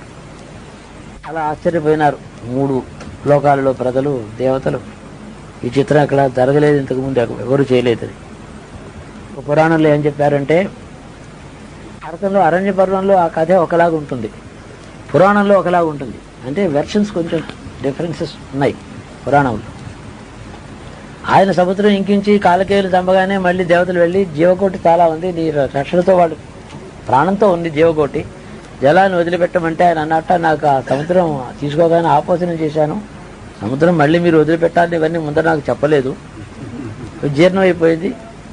ఆయన లివర్ యొక్క ప్రభావం జరుగు చూశాం కదా, అయిందన్నాడట. దాన్ని మళ్ళీ మీకోసం సృష్టించి వదిలిపెడుతున్నానని చెప్పి దాన్ని వదిలిపెట్టాడు. అన్నిటి ఆయన మళ్ళీ వదిలిపెట్టినట్టు సముద్రం అపవిత్రమైందని, ఇది అపవిత్రమైన జలం నేను జీర్ణం చేసుకుని మళ్ళీ వదిలిపెట్టాను నేను నాలోంచి. కాబట్టి సముద్ర స్నానం నిరంతరం చేయకండి. పర్వదినాల్లో ఏదో ఒక పర్వదినములలో ఏదో పుణ్యతిథులలో ఆ పుణ్యతిథుల యొక్క ప్రభావం చేత దాంట్లో ఉండే అపవిత్రత తొలుగుతుంది, ఆనాడు మాత్రమే స్నానం చేయాలని చెప్పి నిర్ణయం చేశాట. అదొక అరణ్య పర్వంలో అలా ఉంది. మహాభారతంలో అరణ్య పర్వంలో చెప్పిన డిఫరెన్స్. ఇంకో పురాణంలో ఆయన వెంటనే దాన్ని వదిలేశాడు. వదలడం మళ్ళీ వదిలేడు, అది మాత్రం కాదు. రామాయణ కాలం వచ్చింది, తర్వాత ఇవన్నీ గడిచి రామాయణ కాలం వచ్చింది. ఆయన తపస్సు చేసుకుంటున్నాడు అగస్త్యుడు. దండకావనంలో ఒక ఆశ్రమ నిర్మాణం చేసుకుని తపస్సు చేసుకుంటున్నాడు. రాముడు అరణ్యవాసానికి వచ్చాడు. అక్కడ లోక విఖ్యాతులైన మహాత్ముని శరభంగుడు మొదలైన ఋషులను చూచాడు. తీక్షుడు అనేటువంటి ఒకనొక ముని యొక్క ఆశ్రమానికి వెళ్ళి ఆయనకి రాముడికి ఆశ్రమం బాగా నచ్చింది. మీ ఆశ్రమం బాగుందని అన్నట్టు రాముడు. ఆ సుతీక్షుడితే ఎంతో మంది మహాత్ములు దర్శించినా ఈ సుతీక్షుడు ముని ఆశ్రమం చూస్తే ఆయనకి చాలా బాగుంది. సీత కూడా చాలా ముచ్చటపడుతోంది, మీ సన్నిధిలో 3 రోజులు ఉండాలని. ఆయన ఉండమన్నాడు. సీతారామ లక్ష్మణ ముగ్గురు అక్కడ సుతీక్షుడు ఆశ్రమంలో కొద్ది రోజులు ఉండిపోయినారు. కొంతకాలం, కొన్ని నెలలు ఉన్నారు. ఆయన చెప్పాట సుతీక్షుడు, నా ఆశ్రమం బాగుందని సంతోషించావు, నేను ధన్యుణ్ణి. అగస్త్య మహాముని ఆశ్రమం దగ్గరలో ఉంది, నువ్వు అక్కడికి వెళ్ళు, అక్కడ నీకు దొరికేటువంటి లాభం మేము ఎవరు ఇవ్వలేను నీకు అని అన్నాడు. ఆయన ఇచ్చేది ఆయన ఒక్కడే ఇవ్వగలడు, ఇంకెవరు ఇవ్వలేరు అని ఆయన దగ్గర వెళ్ళమన్నాడు. ఆయన వీళ్ళు వస్తున్నారని తెలియగానే ఆయన ఆశ్రమం నుంచి బయటకు వచ్చి నిలబడి స్వాగతం పలికి రండి అని వాళ్ళని ఆశీర్వదించి అతిథి సత్కారం ఇచ్చాడు. ఆయన ఏం చేశాడంటే, రామాయణ కాలానికి అగస్త్యుడు వానప్రస్థాశ్రమంలో ఉన్నట్టు రామాయణం చెప్తోంది. గృహస్థాశ్రమాన్ని వదిలిపెట్టాడు. ఆ కొడుకు పుట్టగానే వానప్రస్థుడైనాడు. ఆ వానప్రస్థాశ్రమంలో ఉండడం కారణంగా ఆయన యథోచితంగా ఎలాగ అర్చించాలో అలాగ అర్చించి రాముణ్ణి గౌరవించి అందరికి సమస్త అస్త్ర సంపదలు దొరికిచ్చాడయ్యా, ఆయన కూడా ఇవ్వని 1, 2 నా దగ్గర ఉన్నాయి, అవి నీకు ఇస్తాను అన్నాడు. వైష్ణవ తేజంతో ఉండేటువంటి విల్లు ఒకటి అగస్త్యుడిచ్చాడు. అంతకుముందే వైష్ణవ తేజంతో ఉండేటువంటి విల్లు పరశురాముడు ఆ వివాహ సమయంలో నానాలరి పెట్టి ఇచ్చాడు. అదొకటి వచ్చింది. ఆయన జితోస్మి అని ఇచ్చాడు, ఆయన గుర్తుపట్టాక. ఈయన అనుగ్రహంతో ఇచ్చాడు. విష్ణు తేజస్సులో సుదర్శన ఆయుధం యొక్క నిక్షిప్తమైన శక్తి ఉన్నటువంటి ధనుస్సుని నీకు ఇస్తున్నాను అని అలా తీసి ఇచ్చాడు ఆయనకి. ఇచ్చి అమోఘమైనటువంటి బాణములు ఇచ్చి ఆయనకి అక్షయ తూణీరం ఇచ్చాడు. 2 ఖడ్గములను సృష్టించి ఇచ్చాడు. 2 ఖడ్గములను సవ్యసాచి వలె 2 చేతులతో ఏకకాలమందు అందరినీ వధించే శక్తి ఎవడుకుంటుందో వాడి కోసం ఏర్పడ్డాయి ఇవి. ఎవడైనా యోధుడు ఒక ఖడ్గాన్ని ఒక చేత్తోనే వాడుకోగలడు. నీకు అటువంటి శక్తి ఉంది కాబట్టి నీకు యోగ్యమైన విధానంగా 2 ఖడ్గములు ఇస్తున్నానని చెప్పి. అని అరణ్యవాసంలో ఎక్కడుంటే బాగుంటుందని అడిగారు. గోదావరి యొక్క ఉత్పత్తి స్థానమైనటువంటి నాసిగా త్ర్యంబకమైనటువంటి ఒక క్షేత్రం ఉంది, పంచవటి అక్కడ ఉంది. అక్కడ ఆశ్రమం నిర్మాణం చేసుకుని అక్కడ నుండి నీకు క్షేమం అవుతుందని చెప్పాడు. శ్రీరాముడు అగస్త్యుడిని అనేక విధాలుగా స్తోత్రం చేశాడు. రామరావణ యుద్ధం జరుగుతున్నప్పుడు రాముడు రావణుణ్ణి చంపడం సాధ్యం కాలే. శిరస్సులు ఛేదిస్తున్నాడు, అవటం లేదు. అలిచిపోయినాడు. తన తేజస్సుని గురించి తనకే సందేహం వచ్చింది. మనిషి మాత్రుడుగా ఉన్నాడు కదా. అప్పుడు రామ నువ్వు అలిసిపోతున్నావని చెప్పి అగస్త్యుడు ఆయన పిలవకుండానే మరింతకుండానే వచ్చి ఆ యుద్ధ భూమిలో ఆదిత్య హృదయాన్ని రాముడికి ఉపదేశం చేశాడు అగస్త్యుడు. ఆదిత్య హృదయం రాముడికి మహోపకారం చేసిన వాళ్ళు విశ్వామిత్రుడు, అగస్త్యుడు. రావణ వధ అయిపోయిన తర్వాత మళ్ళీ పుష్పక విమానంలో అయోధ్యకి రాముడు వస్తూ వస్తూ అగస్త్యాశ్రమాన్ని దగ్గర దిగి ఆయనకి నమస్కరించి కృతజ్ఞత చెప్పుకున్నాడు. సమాప్తి చేసి రాముడికి అక్షతలు వేసి ఆశీర్వచనం చేసి ఒక విచిత్రమైనటువంటి ఆభరణం ఇచ్చాడు. ఖచ్చితమే ఒక దివ్యంగా గొప్పగా వెలుగుతున్న ఆభరణాన్ని ఇచ్చాడు. రాముడేమో ధర్మ సూక్ష్మం, ఆయనకి చాలా ధర్మం ప్రధానం. అయ్యా నేను క్షత్రియుడిని, దానం పుచ్చుకోకూడదు కదా, బ్రాహ్మణుడు దానం పుచ్చుకోవచ్చు, క్షత్రుడు పుచ్చుకోకూడదు, వాటి శాస్త్రానికి తక్కువ. నిజంగా అలా ధర్మం ఉంది. రాముడు అన్నట్టు అయ్యా ఇది క్షత్రియుడు పుచ్చుకోవచ్చు. ఎందువల్లంటే క్షత్రియుడు లోకాన్ని పరిపాలించేవాడు కాబట్టి ప్రభువుకి సమర్పిస్తారు. అది దానం కాదు, సమర్పణం. తేడా ఉంది కదా. అదే ఇస్తారు కదా. దేశాన్ని ఏలే వారికి ఆభరణాలు కానీ ఏవైనా తీసుకెళ్ళవచ్చు, వాళ్ళు పుచ్చుకోవచ్చు, తీసుకుని సంతోషించామంటారు. కానీ బ్రాహ్మణుడు దానం తీసుకుని ఆశీర్వదిస్తాడు. చేయి దాపి తీసుకుంటాడు, అడుగుతాడు, తీసుకుంటాడు. ఇతని చేయి కింద ఉంటుంది, రాజు చేయి పైన ఉండి తీసుకుంటాడు. ఇలా చేయి దాపి ఇలా తీసుకోడు, పైనుంచి ఇలా స్వీకరిస్తాడు క్షత్రియుడు. తేడా ఉందన్నమాట. కాబట్టి నువ్వు ఈ దేశాన్ని ఏలే ప్రభువు కాబట్టి క్షత్రియుడు అయినా నా దగ్గర నువ్వు తీసుకోవాల్సిందే, ఇస్తున్నాను తీసుకోమని చెప్పి. అయితే ఇజ్జాంకి ఎక్కడి నుంచి వచ్చిందని కూడా అడిగట్ట.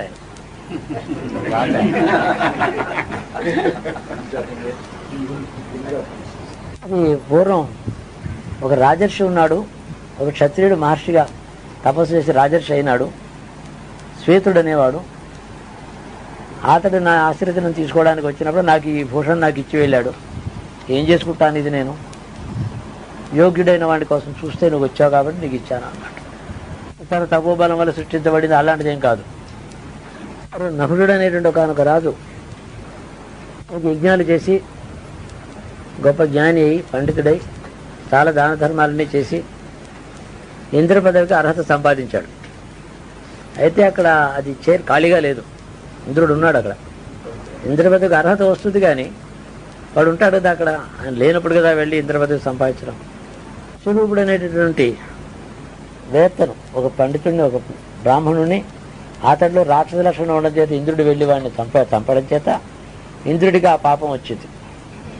ఆ పాపం అక్కడ ఇంద్రసభలో తాను ఉండగా తాన్ని పీడిస్తుంది, తేజోహీనుని చేస్తుంది. ఆ అవమానం భరించలేక ఇంద్రుడు పారిపోయినాడు, స్వర్గాన్ని వదిలిపెట్టి ఎక్కడో దాక్కున్నాడు. ఆ సమయంలో మనుషులందరూ వచ్చి అర్హుడు ఒకడు ఉండాలి, ఎవడో ఒకడు ఉండాలి కాబట్టి నహుషుడిని తీసుకెళ్ళి అక్కడ ఇంద్ర పదవిలో ప్రతిష్ఠ చేశారు. వాడేం చేశాడంటే స్వర్గలోకానికి వెళ్ళగానే వాడి బుద్ధి, మనుష్య బుద్ధి మళ్ళీ వాడికి పుట్టింది, చెడ్డ బుద్ధి పుట్టింది. ఇంద్రసింహాసనం వస్తే నాకు ఎట్లాగా, ఇంద్రుడి భార్యని శచీదేవి కూడా నన్ను వరించాలన్నాడు. అప్పటికే ఇంద్ర పదవి కంప్లీట్ అవుతుంది. మళ్ళీ ఇంద్రుడు రాడు కదా. వాడికి ఏదో దురాలోచన అది. సరే, ఆవిడ ఏం చేస్తుంది, బృహస్పతి కబురు పెట్టింది దేవగురువుని. ఏమిటి ఇలా అడుగుతున్నాడు వీడు, చాలా చిత్రంగా ఉంది ఇది, వీడు సమస్త ధర్మాలు తెలిసి యజ్ఞాగాది క్రతువులు చేసి ఇంద్ర పదవిగా అర్హుడై వచ్చాడు కదా, వీడికి ధర్మం తెలియాలి కదా, ఇంద్ర భోగాలకే కదా వాడు అర్హుడు అంటే, ఏం లేదు, వాడి అర్హత అజ్ఞానంతో కూడా ఉంది. రాక్షసులు రాలేదా, ఇంద్ర పదవి రాలేదా, అలాగే వీడు వచ్చాడు, పుణ్యం దారులు వచ్చినా కూడా అజ్ఞానం ఉంది. కాబట్టి వీడిని ఇక్కడి నుంచి వెనక్కి పంపించేందుకు వాడి చేత పాపం చేయించాలి, వాడికి తపస్సు క్షీణమవుతుంది. ఓ పని చేయి నువ్వు, వాడు నిన్ను అవమానిస్తాడేమో, సరే అని చెప్పి ఒక కబురు చేయి, మహర్షులు మోసేటటువంటి పల్లకీలో ఎక్కి నువ్వు నా దగ్గరికి వస్తే నిన్ను నేను వరిస్తాను అని చెప్పి కబురు చెయ్యి అన్నాడు. సప్తర్షుల్ని పిలిపించి, శచీదేవి నన్ను వరిస్తుంది, శాశ్వతమైన ఇంద్రుని నేను, మీరు పల్లకీలో నన్ను కూర్చోబెట్టుకుని మోసుకుని తీసుకువెళ్ళండి అని ఆజ్ఞాపించాడు. ఇంద్ర పదవిలో ఉన్న సమయంలో అతడి ఆజ్ఞ శిరసావహిస్తారు ఎవరైనా. ఋషులు కూడా ఆ ధర్మాన్ని పాటించి, నువ్వు ఇంద్ర పదవిలో కూర్చుని మాట్లాడుతున్నావు కాబట్టి అలాగే చేస్తాం అన్నారు. శిబిక తెప్పించి ఒక పల్లకి తెప్పించి అందులో వాడిని కూర్చోబెట్టి శచీదేవి మందిరానికి తీసుకుపెడుతున్నారు. వాడికి అప్పటికప్పుడే వాడి బ్యాలెన్స్ చాలా పోయింది. మోసేవాళ్ళు సప్తర్షులు, చాలా మెంటల్ బ్యాలెన్స్ పోయింది వాడికి. శచీదేవి జ్ఞాపకం వచ్చింది, తప్పుని వెళ్ళాలని చెప్పి ఒక కర్ర పుచ్చుకుని, ఈ అగస్త్య మహర్షి ముందర ఉన్నాడు మోస్తున్నవాడు, ముళ్ళో సర్ప అని చెప్పి, అంటే సర్ప అంటే తొందర, ఫాస్ట్, క్విక్ అని అర్థం. ఫాస్ట్గా మూవ్ అవుతుంది కాబట్టి సర్ప అని దానికి పేరు. సర్ప అని చెప్పి ఆయన్ని కర్రతో పొడిచాడు. ఆయన అన్నాడు, నీ పుణ్యం ఇప్పుడుతో అయిపోయింది, సర్పమై భూలోకంలో పడుండు అని వాడిని శపించారు. అగస్త్య మహర్షి శాపం చేత ఆ నహుషుడు భూలోకంలో మహాభయంకరమైన సర్పమై అడవిలో, చీకటి గుహలో, అరణ్యంలో, భయంకరమైన చోట అక్కడ పడ్డాడు. ఎక్కడ దేవేంద్రదేవి, ఎక్కడ భూలోకం, భూలోకంలోనూ పట్టణం కాదు, అడవిలోనూ సర్పమై కొండ గుహలో పడ్డాడు. ఆ నహుషుడికి మళ్ళీ సుజ్ఞానం ఎప్పుడైతే కలుగుతుందో అప్పుడే వాడికి ఆ శాపం వాడిని వదిలిపెడుతుంది. ధర్మ సూక్ష్మం, ధర్మం అనేది జ్ఞానం ఎప్పుడు కలుగుతుందో అప్పుడే వాడికి అందులోంచి బయటకు వస్తాడు. కాబట్టి తర్వాత ద్వాపరయుగంలో ధర్మదేవత అంశలో పుట్టిన సమస్త ధర్మ సూక్ష్మాలు తెలిసిన ధర్మరాజు దర్శనంతో ఆయనతో సంభాషణ చేయడం చేత ధర్మజ్ఞానం కలిగి వాడికి ఆ సర్పరూపం పోయింది. ఆ నహుషుడిని అంత భయంకరంగా శిక్షించగలిగిన తపోబలం కలిగిన వాడు అగస్త్య మహర్షి. అందులో ఆయన అలాగా పొడిచాడు, సర్ప అన్నాడని ఒకటి ఉంది. అరణ్య పర్వంలో కాలుతో తన్నాడని ఉంది. ఇంకోటి కాలుతో తన్నడానికి కూడా కారణం ఏమైందంటే, ఆ మోసేటువంటి బ్రాహ్మణులతో వేదముల్లో భాగాలను గురించిన చర్చ చేశాడు తను పల్లకీలో కూర్చుని. ఒక ధర్మ విషయం వస్తే, గోపత బ్రాహ్మణంలో ఉండేటువంటి గోవులను సంప్రోక్షణం చేసే మంత్రములు బ్రాహ్మణములలో కొన్ని ఉన్నాయి. ఆ మంత్రాలు ప్రమాణమే కాదట అని వాదించి వాళ్ళని మీకేం తెలియదు మూర్ఖులన్న. అగస్త్యుడు, నీకు మూర్ఖుడుగా మాట్లాడుతున్నావు, అవి ప్రమాణం, బ్రహ్మవాక్, అది ఆ మంత్రంలో ప్రమాణమని అంటే తన్నట్లు కాలి, నాకు ఎదురు చెప్తావా. అప్పుడు శపిస్తే కింద పడ్డాడని పాఠాంతరం మరొక కథది. ఆయన మహత్వం చెప్పే కథ మరొకటి ఏమిటంటే, 12 సంవత్సరములు ఒక యజ్ఞం చేశాట అగస్త్య మహర్షి. ఆ యజ్ఞం చేస్తున్న సమయంలో 12 సంవత్సరములు అనేక మంది మహర్షులు, మునులు వచ్చి సమస్త వేదములతో యజ్ఞాన్ని నిర్విఘ్నంగా బాగా నడిపించారు, వైభవంగా ఉంది. ఏ కారణం చేతనో ఇంద్రుడు మాత్రం వర్షించలేదు. ఆ సంవత్సరాల్లో యజ్ఞం జరుగుతుంటే లోకోపద్రవంగా తుఫాన్ రాకూడదు, వర్షం మాత్రం పడాలి. అది ప్రసన్నంగా, గంభీరంగా, నాజూకుగా వర్షం పడడం శుభసూచన యజ్ఞానికి. యజ్ఞాన్ని పాకలు లేవగొట్టేటువంటిది శుభం కాదు, అది సాత్వికంగా ఉండాలి వర్షం. కానీ అగస్త్య మహర్షి యజ్ఞం చేయడం ఏమిటి, దేవేంద్రుడు వర్షించకుండా ఉండడం ఏమిటి? చుట్టుపక్కల ఓషధులు, వనస్పతులన్నీ వాడిపోయి ఎండిపోయి, లేకపోతే అన్నదానం ఎలా చేస్తాడు యజ్ఞానికి? అందరూ అనేక మంది వచ్చి భోజనం చేయడం, యజ్ఞంలో ఆ మంత్రం స్వాహాకారం ఎంత ముఖ్యమో అందరికీ భోజనం పెట్టడం అంత ముఖ్యం. ఇది లేకపోతే యజ్ఞం నిష్ఫలం అయిపోతుంది. అందరినీ పిలిచి ఆదరించి అన్నం పెట్టవలసిన బాధ్యత యజ్ఞం చేసేవాడికి ఉంటుంది. అక్కడ ఎవరి వివక్షత ఉండకూడదు. ఎవరొచ్చి ఏమడిగినా అందరినీ కూడా యజ్ఞపురుషుడితో సమానంగా గౌరవించి అన్నం పెట్టమని సాంప్రదాయం. అగస్త్య మహర్షి 12 సంవత్సరాలు వర్షాలు లేకపోతే అన్నం ఎక్కడి నుంచి పెడతాడు, పంటలు ఎక్కడ ఉంటాయి అని ఇక మనకి గ్రాసం కూడా దొరికే అవకాశం లేదని అందరూ సంశయించడం మొదలెట్టారట. రేపు సాయంకాలం లోపల దేవేంద్రుడు మంచి వర్షం ఇవ్వకపోతే నేను స్వయంగా వెళ్ళి నా తపోబలంతో ఇంద్ర పదవిని అధిష్ఠించి ఆయన అధికారాలు నేను చేతిలో పుచ్చుకొని సూర్యుడిని భూలోకానికి ఇస్తాను, రేపు సాయంకాలం దాకా టైం ఇస్తాను ఆయనకు అన్నట్టు. అంటే అప్పుడు కూడా ఉన్న బలాన్ని వాడుకుంటాడు కానీ తపస్సు చేత వర్షాన్ని సృష్టించడు. అంటే మునులందరూ అన్నారట, మాకు తపస్సులు ఏవో ఉన్నాయి, మీ వంటి మహాత్ములు ఈ లోకాన్ని వదిలిపెట్టి ఇంద్రలోకానికి వెళ్ళి ఇదంతా శ్రమ మీరు పడాలా, మా భోజనం కోసం మేము ఎలాగో వర్షాన్ని రప్పించుకుంటాము మా మంత్రములతో, ఎందుకు రావటం లేదు, ఎలాగ మీరు మాకు భోజనం పెడతారని ఆదుర్తతోనే అడిగాం కానీ సందేహం చేత కాదు అని చెప్పి వాళ్ళు ఆ వరుణదేవుని స్తోత్రం చేసి వర్షం కోసం స్తోత్రం చేసి వాళ్ళ ఆహారం కోసం వాళ్లే ప్రయత్నం చేయడం మొదలెట్టారట. ఓ పక్కన ఋత్వికులు యజ్ఞం నడిపించేవారు, వాళ్ళని సేవించవలసిన ధర్మ యజమానికి ఉంది, వాళ్ళ భోజన భాజనాలు ఎలా కావాలో చూడవలసిన బాధ్యత యజమానికి ఉంటుంది. అలాంటిది మాకు యజమాని వాళ్ళకి అన్నం పెట్టకపోవడం, వాళ్ళ అన్నం కోసం వాళ్లే తిప్పలపడ్డం యజ్ఞానికి చాలా అవమానకరం కదా. అంటే ఆయన చూస్తుంటే ఆ అగస్త్యుడికి కోపం వస్తుందేమో అని భయం వేసిందిట. ఈ విషయం ఇంద్రుడు గ్రహించి బృహస్పతితో సహా వచ్చి ఆయన కాళ్ళ మీద పడి అపరాధమైంది, ఏం చేస్తారో మీ శక్తి ఎట్లాంటిదో ఏమిటో చూద్దామని ఒక చాపల్యం చేత ఇలాంటి పని నేను చేశాను, మీ ఋతుక్కులు కానీ మీ యజ్ఞంలో ప్రజలు కానీ సుభిక్షంగా అందరికీ సమగ్రంగా అన్ని కావాల్సినవన్నీ నేను ఇస్తాను అని చెప్పి వెంటనే సూర్యుడినిచ్చి సత్యఫలాన్ని అప్పటికప్పుడు మొలిచి ధాన్యం పండేటటువంటి శక్తివంతమైన బీజములను ఆయన అక్కడ వేసి సృష్టించి అన్నం ఇచ్చాట అందరికీ ఇంద్రుడు.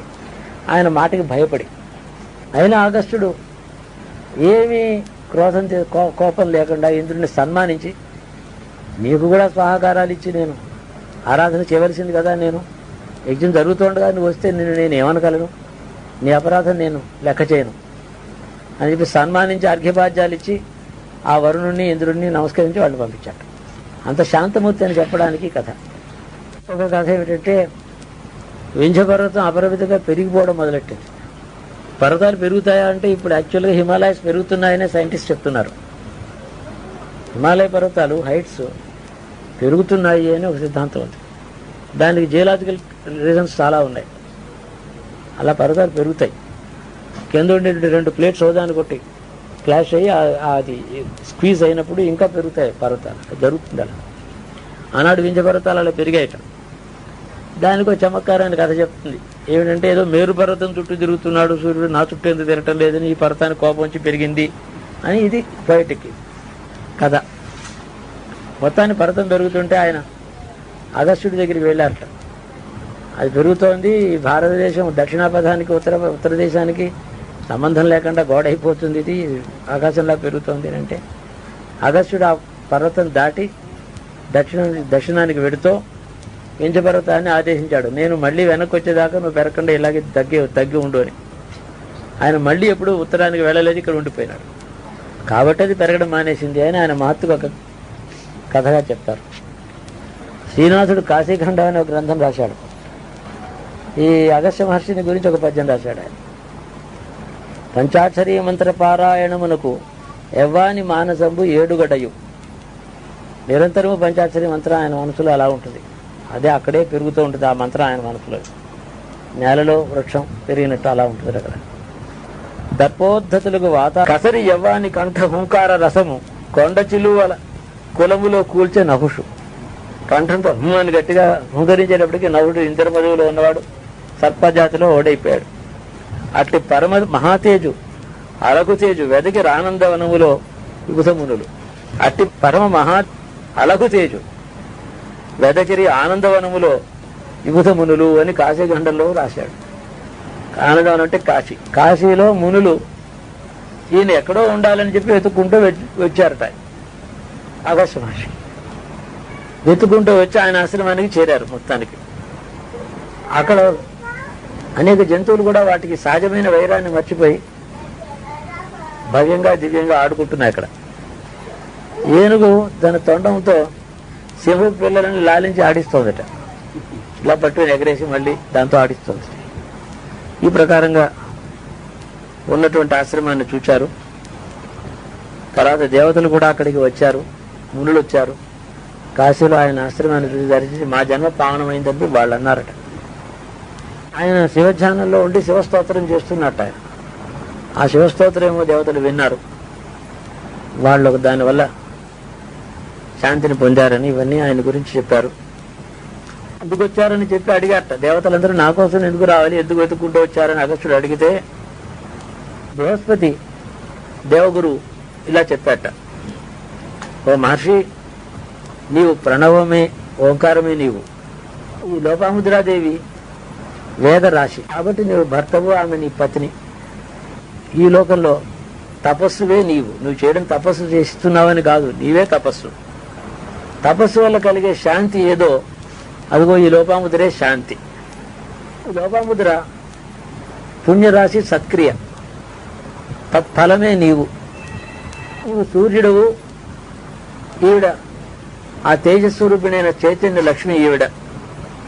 ఇలా బ్రహ్మ తేజస్సు ఉంది, ఈమె ఎందు పతివ్రత తేజస్సు ఉంది. పతివ్రత అంటే ఇక్కడ చమత్కారం ఏంటంటే బ్రహ్మ తేజస్సు ఆవిడైతే ఆవిడ పతిని అనుసరించేదంటే బ్రహ్మను అనుసరిస్తుంది.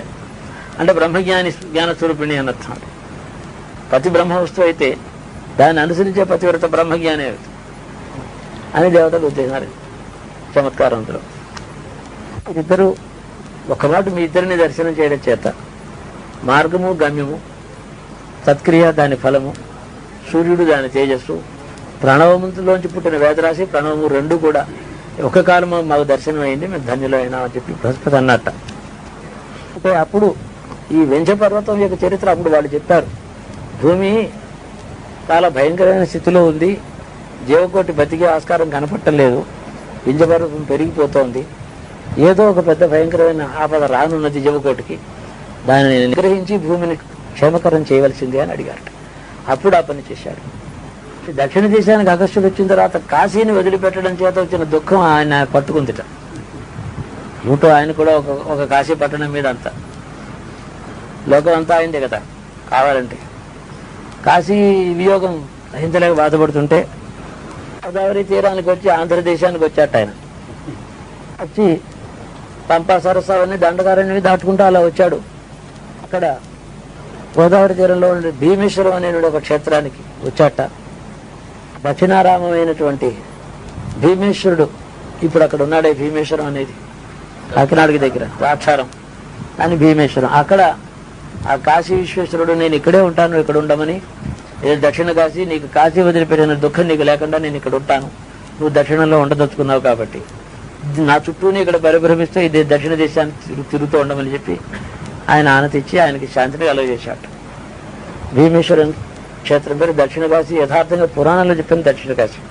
అనేక క్షేత్రములు దక్షిణ కాశీ దక్షిణ కాశీ గొప్ప కోసం దానికి ఉత్కృష్టత కోసం చెప్తారు, అది పొగడతారు. ఇది యాక్చువాలిటీ. వాటి మహత్తులు వాటికి ఉన్నాయి. దక్షిణ కాశీ అని చెప్పాల్సిన పని లేదు.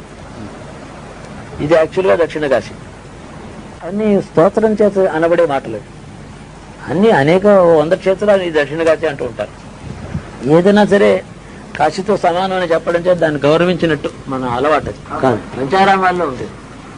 జ్యోతిర్లింగాల్లో ఆంధ్రదేశంలో ఒకటే ఉంది, శ్రీశైలం ఒకటే. ఇది భీమశంకరం వేరు. ఇక్కడ భీమశంకరం అనేది ఢాకిన్యం, భీమశంకరం అని ఉంది. ఢాకిన్యం అంటే ఢాకా, అది మన దేశంలో లేదు. ఇదివరకు పూర్వం ఇదివరకే అది పోయింది. ఇప్పుడేమో భీమశంకరం అనే పేరుతో మహారాష్ట్రలో ఉంది ఒకటి, అదే ఢాకినీ క్షేత్రం అని అంటారు. కానీ యాక్చువల్గా ఢాకా పట్టణం అది. ఢాకినీ దేవి అక్కడ ఉండేది. శాకిని, ఢాకిని మొదలు కాళీ యొక్క అవతారాల్లో ఒకటి. అక్కడ ఆ క్షేత్రంలో అక్కడ జ్యోతిర్లింగం ఉండేది. అలా చాలా పోయినాయి. పాకిస్తాన్లో అనేక గొప్ప క్షేత్రాలు, సనాతనమైనటువంటి సింధు నది తీరానికి చెందినటువంటి ఆర్య క్షేత్రములు ఎన్నో పోయినాయి మనకి. వాటిని వెళ్ళాలంటే పాస్పోర్ట్ కూడా దొరుకుతుంది, వీసా కూడా దొరుకుతుంది. అలా పోయినాయి. కాబట్టి భారతదేశం పోయిన నష్టాల చరిత్ర రాసుకుంటే అదే పురాణం అవుతుంది. అలా పోయినాయి. ఇక్కడ దక్షిణ దేశంలో తిరుగుతూ ఆయన కొల్హాపురం అని చెప్పడం మహాలక్ష్మి క్షేత్రాన్ని కూడా దర్శనం చేసినట్టు పురాణం చెప్తుంది. కొల్హాపూర్ మహారాష్ట్రలో ఉంది, షోలాపూర్ దగ్గరే. కోలాహలపుర స్థిత అయిన మహా అని ఆ సహస్రనామాల్లో ఉంది ఆవిడ. కోలాహలపురం దాని పేరు, కొల్హాపూర్. అక్కడికి ఆయన వెళ్ళాడు. ఆయన మహాలక్ష్మిని స్తోత్రం చేశాట. ఆయన శ్లోకానికి అర్థం ఇలా ఉంది: అమ్మా, నీవు చంద్రునిలో ఉండే వెన్నెలవు నీవు అని చెప్పి స్తోత్రం చేశాట. సూర్యునిలో ఉండే తీక్షమైన ప్రకాశానివి నీవు, ఆ తలదనవి వేడి రెండే నీవు. అగ్నిలో దహించే శక్తి నీవే. మరి ఆ అగ్ని, వైశ్వానరాగ్ని దేహంలో ఉండి ఆహారం భజన చేస్తుంది. ఇది ఉపకారం చేసి రక్షించే అగ్నిని, అది దహించే అగ్ని, రెండు కూడా నీవే. అటు పరాశక్తి నీకు నమస్కారం అని చెప్పి ఆయన స్తోత్రం చేశాడు. వాళ్ళకి తత్వం తెలిసి మాట్లాడతారు. ఆ స్తోత్రంలో సత్యం ఉంటుంది కాబట్టి ఆ స్తోత్రాలు మనం చదువుకుంటే అందులో సత్యమే మన సత్యమే మనకి రక్షించి కాపాడేది తప్ప నాశనం కానీ వినాశనం కానీ అజ్ఞానం వల్ల ఏర్పడతాయి. మనిషికి ఆయుర్దాయము భాగ్యము అన్నీ కూడా సత్యజ్ఞానం వల్ల కలుగుతుంది. మనుషుల స్తోత్రములు అన్నీ కూడా సత్యముల సృష్టిలో ఉండే రహస్యంగా కనబడకుండా ఉండే సత్యాలతో నిండి ఉండడం చేత వాటికి ఆ శక్తి ఉంది. వట్టి స్తోత్రాలు కాదు. పండితులు రాజులను స్తోత్రం చేస్తారు, అందులో సత్యం ఉంటుందా? సూర్యుడితో సమానమైన పరాక్రమవంతుడు అని చెప్తాడు రాజుగారి దగ్గరికి వెళ్ళి. అలాంటిది ఏమి ఉండదు అక్కడ, ఒట్టిదే అర్థం. ఈయనకో గ్రామం ఇస్తాడు కదా, ఇంకా బాగా ఉంది, మరి బాగా స్తోత్రం చేస్తే 2 గ్రామాలు ఇస్తాడని చేస్తాడు. అలాంటి స్తోత్రాలు కాదు మనుషులు చేసేవి. ఈ చైతన్యమే బ్రహ్మేశ్వరుద్రులలో ఉంది, సృష్టి స్థితి లయాలకు కారణమవుతోంది. ఎవరైనా సరే, ఒకడు సూర్యుడైనాడు, ఒకడు మహావివేకి అయినాడు, ఒకడు దాత అయినాడు, ఒకడు ధన్యుడైనాడు, ఒకడు మన్మధుడైనాడు. అదంతా నీ కటాక్షమే. ఆయా జీవులందరికీ ఆ శక్తి రావడం. పురుషుని యందు నీవు భాగ్యరేఖవు. భోగభాగ్యాలు పురుషుడికి ఎవరి వల్ల వస్తాయి? నీ దేవలు వస్తాయి. స్త్రీ యందు విలాసరేఖవు. పురుషుని రంజింపజేయగలిగినటువంటి ఆ విలాసం ఏదైతే ఉన్నదో, సౌందర్యం కానీ మానసిక సౌందర్యం, అంతఃసౌందర్యం బహిర్ సౌందర్యం కలిసినవి విలాసం అంటే. 2 సౌందర్యములు ఏకకాలం దేవుడు ఏ పురుషునికి ఆశ్రయిస్తాయో వాడు భాగ్యవంతుడు. ఆ స్త్రీ నీ స్వరూపిణి. నువ్వు ఎక్కడ ఉంటావో అది రసవంతం అవుతుంది, నీవు లేని చోట రసహీనం అవుతుంది. అంటే మంచి పుష్టిగా ఉండే చెరుకును ఎందుకు ఎండిపోయిన పొల్లకి ఎంత తేడా ఉంటుంది? రసవంతము రసహీనం అంటే కటాక్షం కలిగిన వాడే సమస్తము కలిగిన వాడు. సమస్త దేవతలు వాళ్ళ సౌఖ్యం కోసం అర్చిస్తున్నారు, వాళ్ళ భాగ్యం కోసం అర్చిస్తున్నారు. దేవలోకాలని పరిపాలించే దేవతలు కూడా నిన్ను కొలుస్తున్నారు. వాళ్ళ దేవలోకంలో ఆ సౌఖ్యాన్ని నీ వల్ల పొందుతున్నారు వాళ్ళు. ఇక్కడ నీవు వేయించేసి భూలోకాన్ని అనుగ్రహిస్తున్నావు. భూలోకంలో నువ్వు ఉండి నీ మహత్తు తెలుసుకోలేని జీవుల మధ్య నుండి కటాక్షం చేత ఉంటున్నావు. దేవేంద్రాదులు అక్కడ నిన్ను అర్చిస్తున్నా, అట్టి నీవు ఇక్కడ నువ్వు ఉన్నావు. నీ కటాక్షం గొప్పది కదా. ఆ మాట ఎంత చమత్కారంగా ఉంది. దేవేంద్రాదులు బ్రహ్మలోకంలో కూడా నీకు అర్చన జరుగుతూ ఉంటే నువ్వు భూలోకంలో ఇక్కడ ఉన్నావు, నా మీదే కదా. అర్థంతో ఆయన చక్కగా ఇలా స్తోత్రం చేశాడని ఉంది. మహాలక్ష్మి సంతోషించి ఆయనకు దర్శనం ఇచ్చిందట. మహర్షి, నీ స్థుతిలో పరమసత్యాలు ఉన్నాయి. నీవు ఇది 28వ మహాయుగం జరుగుతోంది, ఇది ద్వాపరయుగం అని చెప్పిందట. 28వ మహాయుగంలో ద్వాపరం, కృష్ణుడి యొక్క చరిత్ర ద్వాపర సమాప్తంలో కలిగింది కదా, అంతకంటే పూర్వం అన్నమాట. ఇది అయిన తర్వాత కలి వస్తుంది, కలి తర్వాత 29వ మహాయుగం వస్తుంది, అందులో ద్వాపరం ఉంటుంది. ఆ ద్వాపర యుగంలో నీవు మళ్ళీ కాశీకి చేరతావు. ఆ యుగంలో నీవే వేదవ్యాసుడు అవుతావు. అప్పటికి వేదములన్నీ నశించి ఖిలమైపోతే వేదములను మళ్ళీ ఉద్ధరించి జ్ఞాపకం తెచ్చుకుని మళ్ళీ లోకానికి ఇచ్చి వేదవ్యాసుడు అనే పేరుతో నీవు మళ్ళీ లోకోపకారం చేస్తావు. నీవు ఇప్పుడు వేదశాస్త్ర పురాణ సంహితాదులని నువ్వు మళ్ళీ లోకానికి ఇస్తావు. ఆ భవిష్యత్తులో నీవు ఉండబోయే కాశీ యొక్క లక్షణ చరిత్ర అంతా కూడా నీకు ఈశ్వరాంశభూతులైన కుమారస్వామి వల్ల నీకు తెలుస్తాయి కొన్ని విషయములు. తుంగభద్ర నదీ తీరంలో స్వామిమల అనేటటువంటి ఒక క్షేత్రం ఉంది. నీవు అక్కడ వెళ్ళి నివాసం చేసి దక్షిణాపథంలో ఉండదలుచుకుని వచ్చావు, నువ్వు అక్కడే ఉండు. ఉత్తరానికి భవిష్యత్ యుగంలో పెడతావు కాబట్టి అంతవరకు వెళ్ళి ఆ స్వామిమలలో సుబ్రహ్మణ్యేశ్వరుని గురువుగా భావన చేసి ఆయన దగ్గర అన్ని తెలుసుకో. నీకు కాశీ క్షేత్రము అన్నీ ఇంకా ఈ లోకం యొక్క చరిత్ర అంతా చెప్తారు ఆయన అని చెప్పి ఆ అమ్మ అందుట కాశీ యొక్క మహత్వం తెలుసుకుంటే ఇదంతా నీలో జీర్ణించుకుని అదంతా నీకు భవిష్యత్తులో మళ్ళీ కాశీ క్షేత్రవాసి అవుతావు అని చెప్పింది. లోపాముద్రుడి వరం ఇచ్చింది రామవారం. నిన్ను ఈ లోపాముద్ర సహితమైనటువంటి అగస్త్య మహర్షిని ఎవరైతే తలుచుకుంటారో వాళ్ళకి సమస్త శుభాలు కళ్యాణం జరుగుతుంది. శ్రీ మహాలక్ష్మి అనుగ్రహం సంపూర్ణంగా వాళ్ళకి కలుగుతుంది. మీ ఇద్దరు స్మరణ చేత శ్రీ మహాలక్ష్మి అనుగ్రహం సంపూర్ణంగా జరుగుతుంది అని చెప్పి ఆ కోలాహల పురస్థితి అయినటువంటి ఆధ్యాత్మిక శ్రీ మహాలక్ష్మి వరం ఇచ్చింది అని చెప్పి ఆ కోలాహల పురస్థితి అయినటువంటి సప్తఋషులు వేరు. పురాణంలో గోత్రకర్తలైన సప్తఋషులు వేరు. సప్తఋషులు అంటే గోత్రకర్తలలో లేడు ఆయన. ఈ నక్షత్ర మండలంలో ఉన్నాడు ఒక యుగంలో. ఆ నక్షత్రానికి యజమానిగా అధిపతిగా ఉన్నాడు ఆయన. వశిష్ఠుడు అరుంధతి ఎక్కడైతే ఉన్నారో ఇప్పుడు లోపాముద్రతో సహితంగా అగస్త్యుడు ఉన్నాడు అక్కడ. ఆనంలో గీతే అన్నిటికీ బలి సందేహాలు వస్తాయి. వాటి అవి వేరు ఇది వేరు. సప్తఋషులు అంటే ఒకే సెట్ కాదు. అది దక్షిణాపథాన్ని ఏలేటటువంటి ఇంద్రజ్యుముడు అనేటువంటి ఒక రాజు ఉండేవాడు. ఆయన గొప్ప పరమ వైష్ణవుడు, విష్ణు భక్తుడు. అతడు రాజ్యాన్ని పరిత్యాగం చేసి అరణ్యానికి వెళ్ళి నారాయణుడి గురించి తపస్సు చేస్తున్నాడు. ఆ రాజు చూస్తే ఆయన ఒక నియమం పెట్టుకున్నాడు.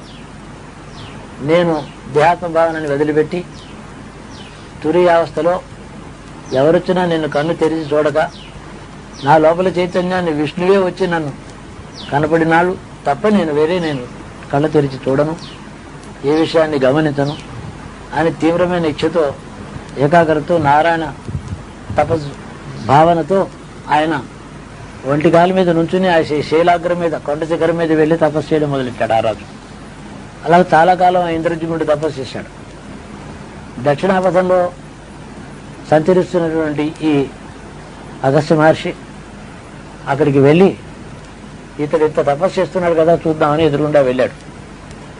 చాలాసేపు ఈ అగస్త్య మహర్షి నిలబడ్డాడు ఎదురుగుండా. ఆయన దీక్ష అట్లాంటిది కాబట్టి కన్ను తెరిచి ఈయన్ని చూడలేదు, నమస్కరించలేదు. అలా చూసి ఆయన హుంకరించి నీ తపస్సు నీ ఏకాగ్రత ఎట్టిదైనప్పటికీ కూడా మహాత్ముడు ఎదురుగుండా వచ్చినప్పుడు నీవు లేచి నమస్కరించవలసిన ధర్మం ఒకటి ఉంది. మహాత్ములకు నమస్కరించడం, వారి దర్శనాన్ని అపేక్షించి వారి ఆశీస్సు తీసుకోవడం నీ తపస్సుకి బలాన్ని ఇస్తుంది తప్ప అది భంగం కాదు, నీకు తెలియదా? అయినా ఎదురుగుండా పదఘట్టనం చేశాడు, చూశాడు, లేవాలి కదా అని. అయినా కళ్ళు మూసుకుని ఉన్నప్పటికీ కూడా కళ్ళు మూసుకుపోయినాయని కోపం ఎందుకు వచ్చింది? దీనికి ఏమిటో లాజిక్ కరిగి చెప్పలేం. అలాంటి దీక్షలో ఉన్నాడు కాబట్టి నీవు మదోన్మత్తుడు వలె ఉన్నావు, ఒకటి మత్తులా పడున్నావు. ఏం తపస్సు ఇది? నీకు చైతన్య రహితుడు ఉన్నావు. మహాత్ముడు ఎదురుగుండా అవసరం చూడకుండా తపస్సులు చేసిన వాళ్ళని మేము చూడలేదా? పెద్దలు అర్ఘ్యభాజాలు ఇవ్వలేదా అని ఇలాగా అని కోపడ్డాడు ఆయన. కోపడి ఈ అపరాధానికి నిన్ను శపిస్తున్నాను, నువ్వు పెద్ద ఏనుగు అయి పుట్టమన్నాడు. ఒక జన్మ ఏనుగు అయి పుట్టు అని చెప్పించాడు. ఆ ఇంద్రజుమ్నుడు కాళమేయుడు మహాత్మా నేను చూడదలుచుకోలేదు, చూచినా నమస్కరించదలుచుకోలేదు, అలాంటి సంకల్పంలో నేను ధ్యానం చేస్తున్నాను, చూచినా కూడా నమస్కరించే విధి లేదు, అలాంటి మార్గం లేదు, అలాంటి పద్ధతి లేదు ఆ తపస్సులు, అలాంటి దీక్షతో చేస్తున్నాను నేను. మరి మీ యందు ఎలాంటి చులకన బుద్ధితో నమస్కరించకపోవడం కాదు కదా అంటే, కాబట్టి నన్ను అనుగ్రహించవలసింది అన్నాడు. ఆయన అన్నాడు, పిచ్చివాడా, ప్రతి జీవుల్లోనూ దోషం ఉంటుందో, ఆ దోషం నివృత్తి అయ్యేదాకా విష్ణు తత్వంలో నీవు లీనం కాలేవు. ఇంకొక జన్మ ఇలాగ రాసిపెట్టుంది, ఇలా ఎంతకాలం ఉంటావు? ఆ దోష నివృత్తి కాకపోతే ఇంతే, ఇలా అనుకో 1000 సంవత్సరాలు ఇలాగే ఉండాలి.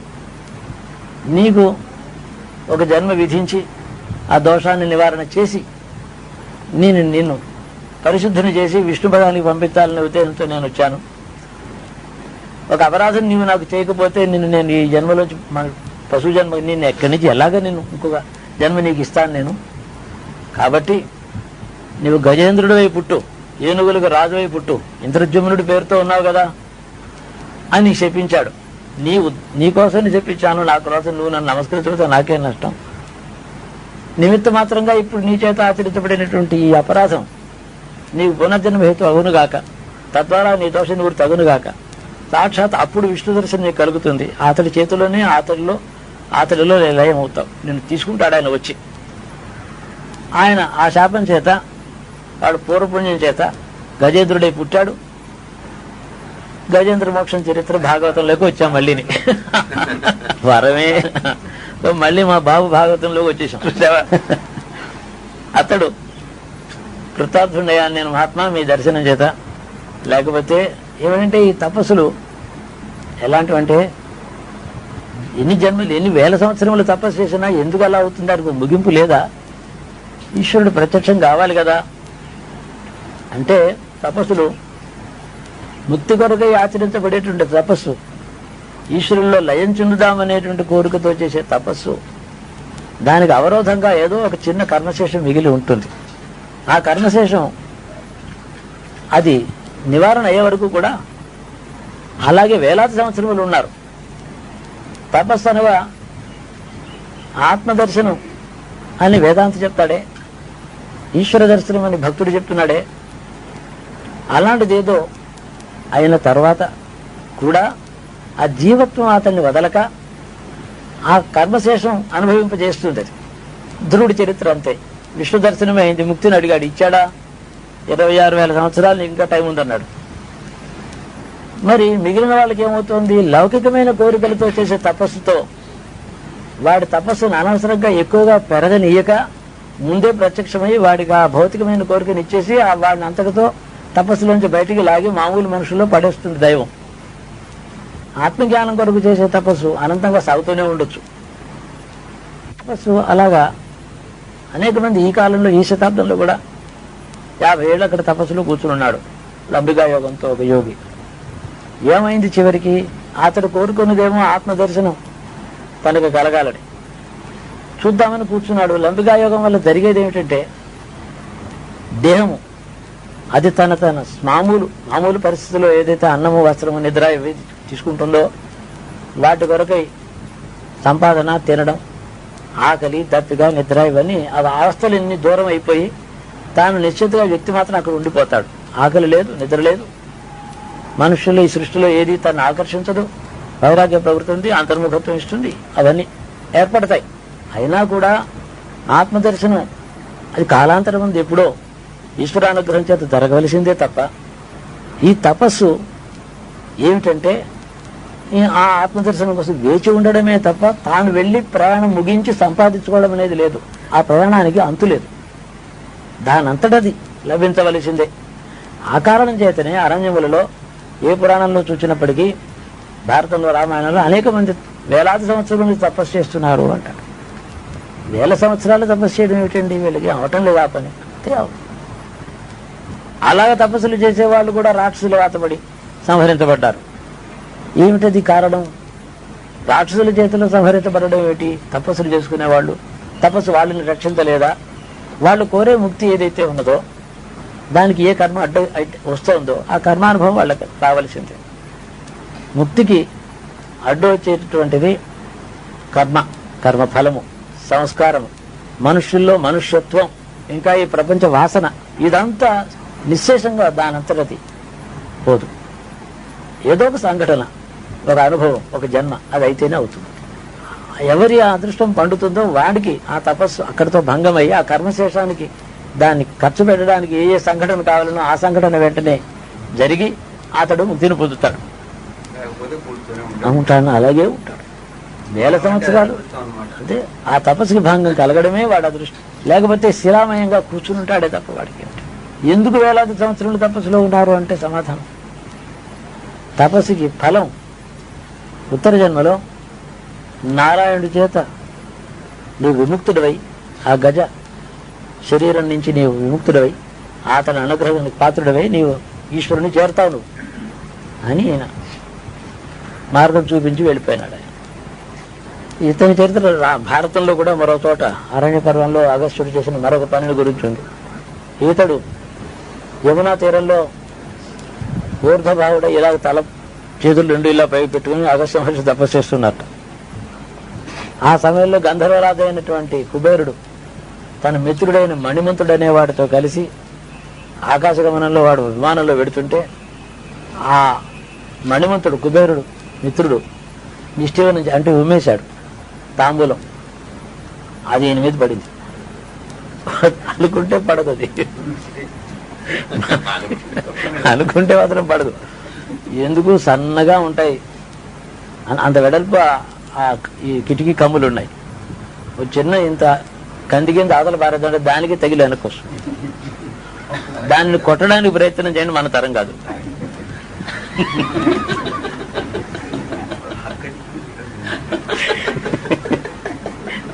రోజుల అనుభవం ఇది. అంటే ఆయన కోపం వచ్చి అగస్త్యుడు కుబేరుని కిందకి రమ్మని నీ మిత్రుడు తెలియక చేసినప్పటికీ అపరాధం చేశాడు. వీడు గంధర్వుడు అనే గర్వంతో ఉన్నాడు. ఒక మామూలు మానవుడి చేతిలో వీడు చచ్చిపోతాడు అన్నట్టు. వీడికి అదే శిక్ష. ఆయన శాపం అమోఘం సృష్టిలో తిరుమూర్తులు కూడా ఏం చేయలేరు. ఆ శాపం తిన్న తర్వాత అది వాడు గంధర్వుడు అనే అహంకారంతో కదా వాడు కింద చూడకుండా పని చేశాడు. లేకపోతే మన నైజాం రాష్ట్రంలో ప్రతి గవర్నమెంట్ ఆఫీసులో స్పిటూన్స్ ఉండేవి. అవి పోర్టబుల్ స్పిటూన్స్. ఇప్పుడు రైల్వేలో అలా కాదు, ఎవరి పట్టు కూడా పట్టు తిరుగుతుండే వెనకాల ఆర్డర్లు. దాన్ని ఓవల్దాన్ అంటారు. ఆ ఓవల్దాన్ లాగా అలాంటి పెట్టుకొస్తుంది వాడు. అప్పుడు వాడి కింద బిజినెస్ కింద అలా చేయకూడదు వాడు. ఆ తర్వాతే ఓవల్దాన్లు వచ్చాయని పురాణాలు రాయొచ్చు మనం. ఆ తర్వాత ఓవల్దాన్ వచ్చింది అని. కాబట్టి వాడు ఆ మణిమంతుడు ఎలా జరిగి చచ్చిపోయినాడంటే, భీమసేనుడు మహాభారత కాలంలో సౌగంధికమనే పుష్పం కోసం వెళ్ళాడు. ఆ భీముడు ద్రౌపది అరణ్యవాసం చేస్తున్న రోజుల్లో ఎక్కడో ఆ గంధమాదన పర్వతాన్ని దగ్గరికి వెళ్ళి అలా తిరుగుతూ ఉంటే తలగా ఎక్కడి నుంచో పైనుంచి ఒక మంచి పువ్వు కింద పడింది. చాలా విశేషమైన పరిమళం అది. చాలా విచిత్రంగా ఉంది అది. ద్రౌపది దేవి అందుకే ఇదో చిత్రంగా ఉంది పుష్పం, ఇలాంటిది ఎక్కడ మనం చూడలేదు, ఈ చెట్టు ఎక్కడ ఉంటుందో, నేను వెళ్ళి చేస్తాను ఉండమన్నట్ట. ఆ కథ పుట్టుకుని వెళ్ళాడు ఆయన. సరే, అక్కడ అది గంధర్వులు పరిపాలించేటువంటి ఒక దేశం, చాలా ఉన్నతమైన హిమత్ పర్వతాలు ఎక్కడో ఉందో ప్రదేశం. అక్కడ సరస్సు, దాని చుట్టూ దాంట్లో ఇలాంటి విచిత్రమైన పుష్పాలు అవి ఉన్నాయి. చుట్టూ గంధర్వులందరూ దానికి కాపలా కాస్తున్నారు. ఇదేమో కుబేరుడు గారిది అని చెప్పి అన్నాడు. అక్కడి మణిమంతుడు కాపలా ఉన్నాడు. ఆ యుద్ధంలో భీముడి చేతిలో ఆ మణిమంతుడు తెచ్చాడు అని మహాభారతంలో అరణ్య పర్వంలో ఉంది అగస్త్యుడి యొక్క శక్తి. మహాభారతంలో శాంతి పర్వంలో ఒకడు అగస్త్య గీత అనేటువంటిది ఒక గీతోపదేశం చేశాడు. అది జగత్ప్రసిద్ధమై ఉంది. అయితే ఒకప్పుడు దాన్ని అగస్త్య గీతని 200 సంవత్సరాల పూర్వం కూడా దాన్ని పారాయణ చేసి దాన్ని ప్రవచనం చేసేవారు అగస్త్య గీతని. తర్వాత ప్రతుల్లో ఎక్కడైనా ఉంది, కానీ సంస్కృత మూల గ్రంథంలో ఉంది. భండార్కర్ ఇన్స్టిట్యూట్ వాళ్ళు పబ్లిష్ చేసిన సంస్కృత మహాభారతంలో అగస్త్య గీత ఉంది ప్రత్యేకంగా శాంతి పర్వంలో. తెలుగులో తర్జుమా చేయకపోవడం, ఇతర భాషల్లో తర్జుమా చేయకపోవడం చేత అగస్త్య గీత మరుగున పడింది. దాన్ని సంక్షిప్తం చేయడం మొదలెట్టారు. తెలుగు భారతంలో అగస్త్యుడిలా చెప్పాడని ఉందంతే, గీత అంతా లేదు. అది ప్రసిద్ధమైంది. ఇది కాక ఈ మహావిష్ణువు, వామనుడు ఇట్లాంటి ఈ అవతారములను ఏ విధానంగా పూజ చేయవలను, ఎలాగ ఆరాధన చేయవలను, ఆ నామావళితో సహా పూజా విధానాన్ని లోకానికి ఇచ్చినవాడు అగస్త్యుడని. అగస్త్యకృత స్తోత్రం అని చెప్పి అనేక చోట్ల ఉంటూ ఉంటుంది. అగస్త్యుడే ఇలా పూజ చేయమని చెప్పాడు అని చెప్తూ ఉంటారు చాలా విషయాలు. ఆయన పేరు ప్రతి చోట ఉంటుంది. అవతార పూజా విధానములు అనేకం ఒక చోట చేర్చి అగస్త్య సంహిత అని చెప్పి పండితులు ఒక చోట చేర్చి పెట్టారు. ఇతరు గొప్ప శివాద్వైతి, శివోహం అని అనుభవంతో తెలుసుకుని చెప్పిన మాట. వరాహ పురాణంలో తెలుగు పద్యం ఇక్కడ ఒక చిన్న మాట. శివుడే, ఆయన అగస్త్యుడు చెప్పిన మాట, శివుడే దాత, శివుండే భోక్త, శివుడే చేయున్ మఖాది క్రియలు, యజ్ఞములన్నీ ఈశ్వరుడే చేస్తాడు, శివుడే విశ్వము, నే శివుండ అన్నాడు. వరాహ పురాణంలో ఆయన ఇలా చెప్పినట్టు వాక్యాన్ని ఇక్కడ ఉదహరించారు. ఆయన తీర్థయాత్రలన్నీ చేస్తూ అనేక నదులలో ములుగుతో ఆయా క్షేత్రుల దర్శనం చేస్తూ ఒక చోట ఆయన భార్య అడిగిందిట, ఏమండి ఇలా తీర్థాలను సేవిస్తున్నాను, దీనివల్ల మనకు ముక్తి వస్తుందా అని. ఆవిడ కూడా ముక్తిని గురించిన భయం ఉంది, లోపాముద్రాదేవి కూడా. అంటే మనిషి జన్మకి ఆ భయం ఎప్పుడు ఉండాలి అని దాని సిద్ధాంతం. నాకేం పర్వాలేదు, నా తపస్సు అయిపోయింది, ఇప్పుడు నేను ఊరికైనా అన్ని పనులు చేయడానికి ఉన్నాను, నేను లోకోద్ధరణ కోసం చేస్తున్నాను, నా తపస్సు ఎప్పుడూ అయిపోయింది, ఇట్లాంటి మూర్ఖ మాటలు బుద్ధున్నాడు ఎవడు అనడు. ఎవడు జ్ఞాని అంటే, అయ్యా నాకు దేహం ఉంది, ఇంకా భయంగానే ఉంది, ముక్తి అంటే జీవన్ముక్తుడు కూడా ఆ భయంలో ఉండడమే ధర్మం అని చెప్తున్నది. దీన్ని బట్టి బుద్ధములు మానసములు ముక్తిప్రదములు, బాహ్య తీర్థావళులు ముక్తి బలము నీవు. బాహ్యంగా శరీరంతో చేసేటటువంటిది అంతా కూడా అనేక మంది మహర్షుల చరిత్ర కాబట్టి అన్నీ ఉన్నాయి. Multi taste. అప్పుడు రాముడికి ఆదిత్య కవచం, ఆదిత్య హృదయం ఇచ్చాడు, ఆదిత్య కవచం కూడా ఇచ్చాడు, ఆదిత్య స్తోత్రం చేశాడు.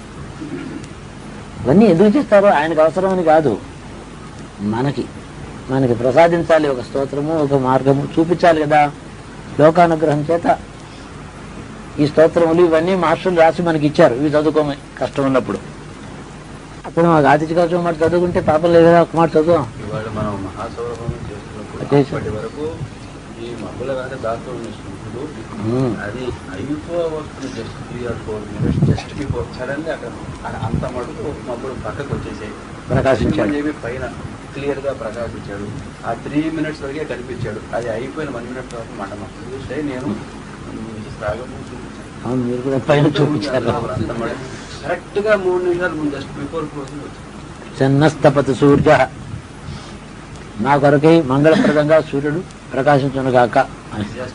ఈ ఋతువు మనకి వేడి కాకుండా, భయంకరమైన వర్షంతో గాలి వాన మన పెంకులు లేచిపోకుండా, మనం వచ్చిన వాళ్ళకి సుఖప్రదంగా ఉండేటట్టు, క్రతువుకు అడ్డం లేకుండా ఉండేటట్టు, చోటు లేక ఈ తోటలో ఉండేవాళ్ళు, బయట ఉండే వాళ్ళందరికీ కూడా ఎండబాధ లేకుండా, గొడుగు అవసరం లేకుండా చల్లదనాన్ని ఇచ్చింది కదా. ఇంకేమిటి అది? ఆ ఋతువు మనకి శుభప్రదంగా దేవతలు అనుగ్రహంతో దయతో ఉన్నారు మన యందు. ఈశ్వరానుగ్రహం మన యందు దయతో ఉండడం, మన యందు దయ ఉండడం చేతనే అలా జరుగుతుంది. ఇప్పుడు కూడా నేను ఆపుతాను, నాకేం పర్వాలేదు అలా అంటే అయిపోతుందని ఎవడు అనుకోకూడదు. అది ఎవడాగినా సాక్షాత్ శ్రీరాముడే ఆగమన్నా కూడా మబ్బు ఆగదు. అంటే ప్రకృతి అది అలాగే జరిగింది. సముద్రుణ్ణి ఆయన బాణం తీసి సంధించి సముద్రుడి మీద ప్రయోగిస్తాను, ఇంకించేస్తాను సముద్రం అన్నట్టు. సముద్రుడు ప్రత్యక్షంగా వచ్చి, రామా నీవే నా ధర్మాన్ని వదిలిపెట్టేది, ఇంక సృష్టిలో ధర్మం ఎక్కడుంటుంది, ఏమిటి అజ్ఞానం, నీకు అజ్ఞానం ఆవరించలేమిటి అన్నట్టు సముద్రుడు. ఇంత మాట అన్నాడు రాముడు. నీ శక్తి సామర్థ్యాలు నాకు తెలియక కాదు, ఇంకించగలవు.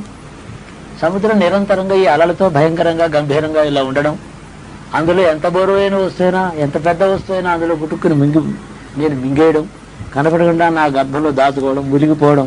ప్రకృతి ఎవరి ప్రకృతిని శాసించింది? ఈశ్వరుడు. ఈశ్వరాంశంభూతుడు అయిన నీవు ప్రకృతి ధర్మాన్ని మర్చిపోయి నీ భార్యని అన్వేషణలో నీ మనస్సు చాలా క్లేశం పొంది ఉండడం చేత అడ్డంగా వెళ్ళడం కోసం వెళ్ళి నీవు సముద్రాన్ని ఇంకించుతానని అనడం ఎంత అధర్మం, నీ మర్చిపోయినావా అంటే అప్పుడు సముద్రుని రాముడు స్తోత్రం చేశాట, నా జ్ఞానబోధ చేశావని. అని మరి ఏం చేయాలి కర్తవ్యం అంటే ప్రకృతిని ప్రార్థించాలి, ఈశ్వరుని తలుచుకుని వినయంతో ప్రార్థించాలి.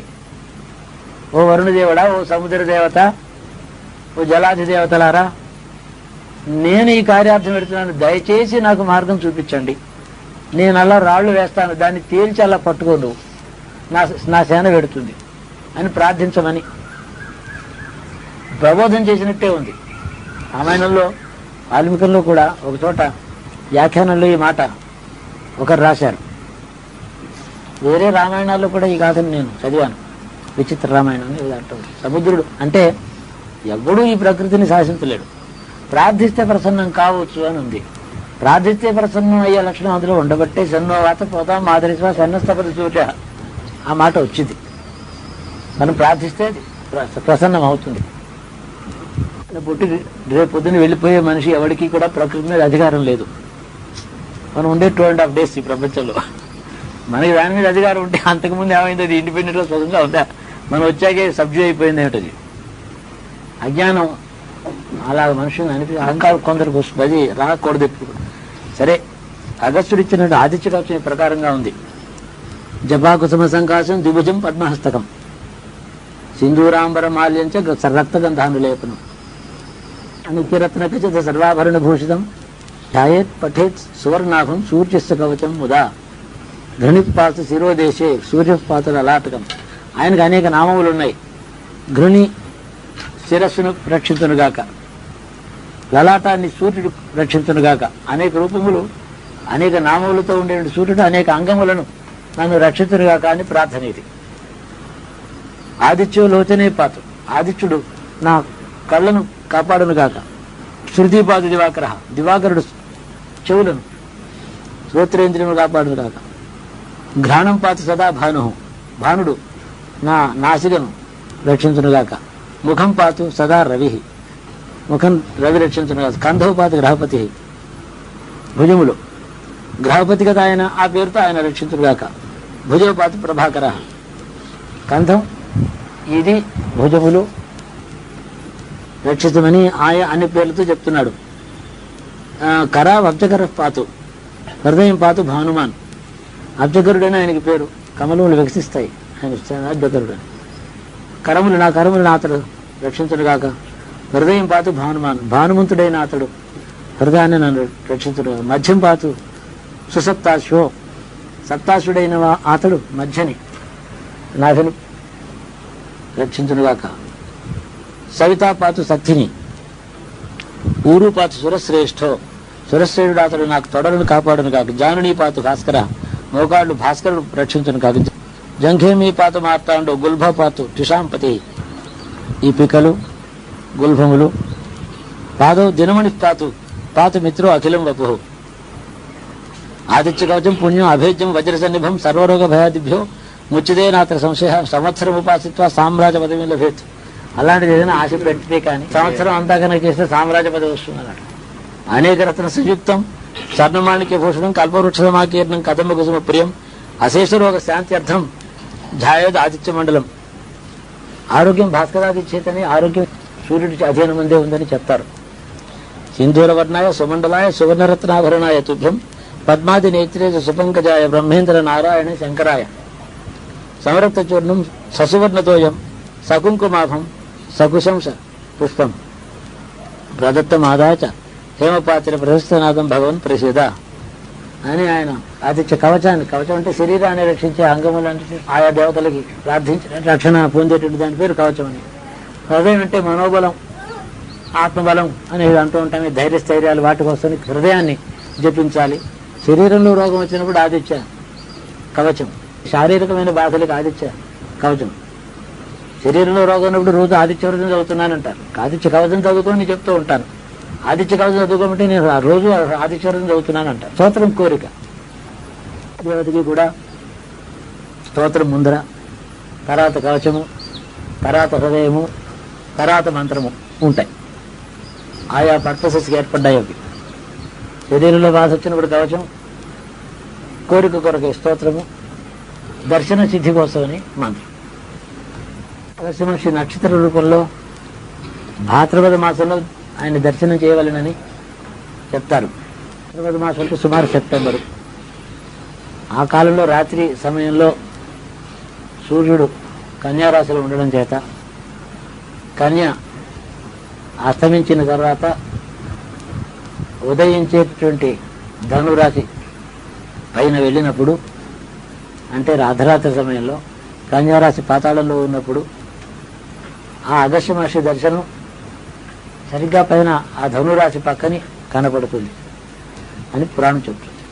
అంటే మూల, పూర్వాషాఢ, ఉత్తరాషాఢ నక్షత్రములకు పక్కనే అర్ధరాత్రి సమయంలోనే మినుకు మినుకుమంటూ కొంచెం దూరంగా ఈ ఎక్లిప్టిక్ అని ఈ వీటి పదం అనేది గ్రహముల యొక్క పదము, దానికి దక్షిణ భాగంలో ధనురాశికి అర్ధరాత్రి సమయంలో బాగా చీకటిగా ఉన్నప్పుడు మాత్రమే కనబడుతుంది.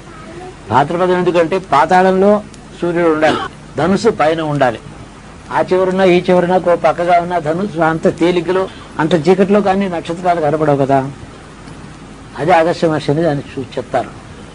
అది ఎంత దూరంలో ఉందో ఎవరికి అంతు పట్టడం లేదు. మినుకు మినుకుమంటూ చిన్నగా కనిపిస్తుంది. అది అగస్త్య మహర్షి దర్శనం. ఆ భాద్రపద మాసంలో కనబడుతుంది. చూసిన తర్వాత పంచపంచ ఉషకాలం వరకు దాన్ని నమస్కరించి చూసి నదీ స్నానం చేసి అర్ఘ్యాలు ఇవ్వాలి. అగస్త్య మహర్షి అర్ఘ్యాలు ఇస్తారు. సింధు వాటిలో ధర్మశాస్త్ర గ్రంథాల్లో అగస్త్యుడికి అర్ఘ్య ప్రదానం ఇచ్చే విషయం చూపారు.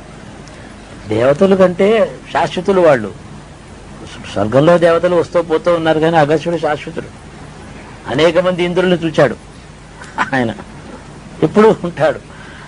ఆయన్ని చూడడం చేత సమస్త బాధలు, ఈతి బాధలు తొలగడమే కాక జ్ఞానోదయం అవుతుంది అని చెప్తారు. అగస్త్య ఆ దర్శనం అది చేసిన తర్వాత అగస్త్య ప్రతిమ అని చెప్పి దాన్ని చిన్నది అక్కడ చేసి, అంటే సప్తర్షి పూజ ఒకటి ఉంది కదా, ఋషి పంచమి నాడు కూడా ఋషి పంచమి వ్రతం అని ఒకటి ఉంది. దానికి అగస్త్యుని పూజ చేయడం ఇందులో కూడా ఒక పద్ధతి ఉంది.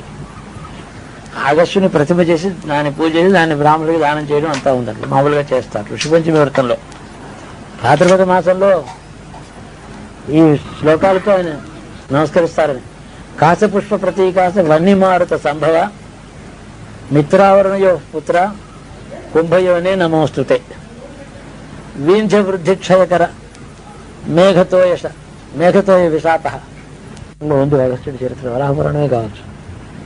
మేఘతోయ విశాప రత్నవల్లభ దేవేశ లంకావాస నమోస్తుతే. దక్షిణ దేశాన్ని వెళ్ళిపోయాడు లంకకి. అక్కడ ఉన్నాడు లంకావాసం చేశాడు. రామాయణం కథ తర్వాత ఆయన మళ్ళీ ఉత్తర దేశానికి వెళ్ళలేదు కదా. నిష్కంటకమై విభీషణుడి చేత పరిపాలించేటటువంటి రావణుని లంకని అక్కడ ఆశ్రమం ఏర్పాటు చేసుకున్నాడు. భారతంలో రెఫరెన్స్ లో ఈయన ఎక్కడున్నాడని ఉందా? లేదు. తర్వాత ఎక్కడ ఉండిపోయినాడని ఆ విషయం లేదు. స్తోత్రంలో అలా ఉంది. లంకావాసన మోస్ట్ కావేరి భార్య కమండలంలోనే పెట్టుకు తిరుగుతాడు ఆయన, బయట ఉండదు ఆవిడ. అనేక మంది అనేక స్థానాలు ఇచ్చారు భార్యకి. ఒకరు హృదయం ఇచ్చారు, శరీరం అంతా ఇంకొకరికారు. ఆయన కమండలం ఇచ్చాడు భార్యకి. ఆయన పేరు మీద క్షేత్రాలు దక్షిణంలో చాలా. వాతాభిర్భక్షితో అయిన సముద్ర శోషిత పుర, వాతాభిని భక్షించాడు, సముద్రాన్ని ఎండబెట్టాడు. లోపాముద్రపతి శ్రీమాన్ యోసౌ తస్మై నమో నమః. ఏ నోదితేన పాపాన్ని విలయం యాంతి వ్యాధయ తస్మై నమోస్తు అగస్త్యాయ సశిష్యాయ చ పుత్రినే అని చెప్పి అర్ఘ్యాన్ని వదిలిపెట్టాలట. ఆయనకు నమస్కరించి ఆవిడ కూడా రాజపుత్రి మహాభాగే ఋషిపత్ని వరానని లోపాముదిరే నమస్తుభ్యం అర్ఘ్యం మే ప్రతిగృహతాం అని అర్ఘ్యాన్ని విడవమని. అగస్త్యాయ నమస్తేస్తు అగస్త్యే అస్మిన్ ఘటే స్థిత అగస్త్యో ద్విజరూపేణ ప్రతిగృహ్ణాత్ సత్కృత అగస్త్య సప్తజన్మాఘం నాశయిత్వా అవయోరయం అపత్యం విమలం సౌఖ్యం ప్రయచ్చదు మహాముని అని ఆయనకు నమస్కరిస్తున్నాడు.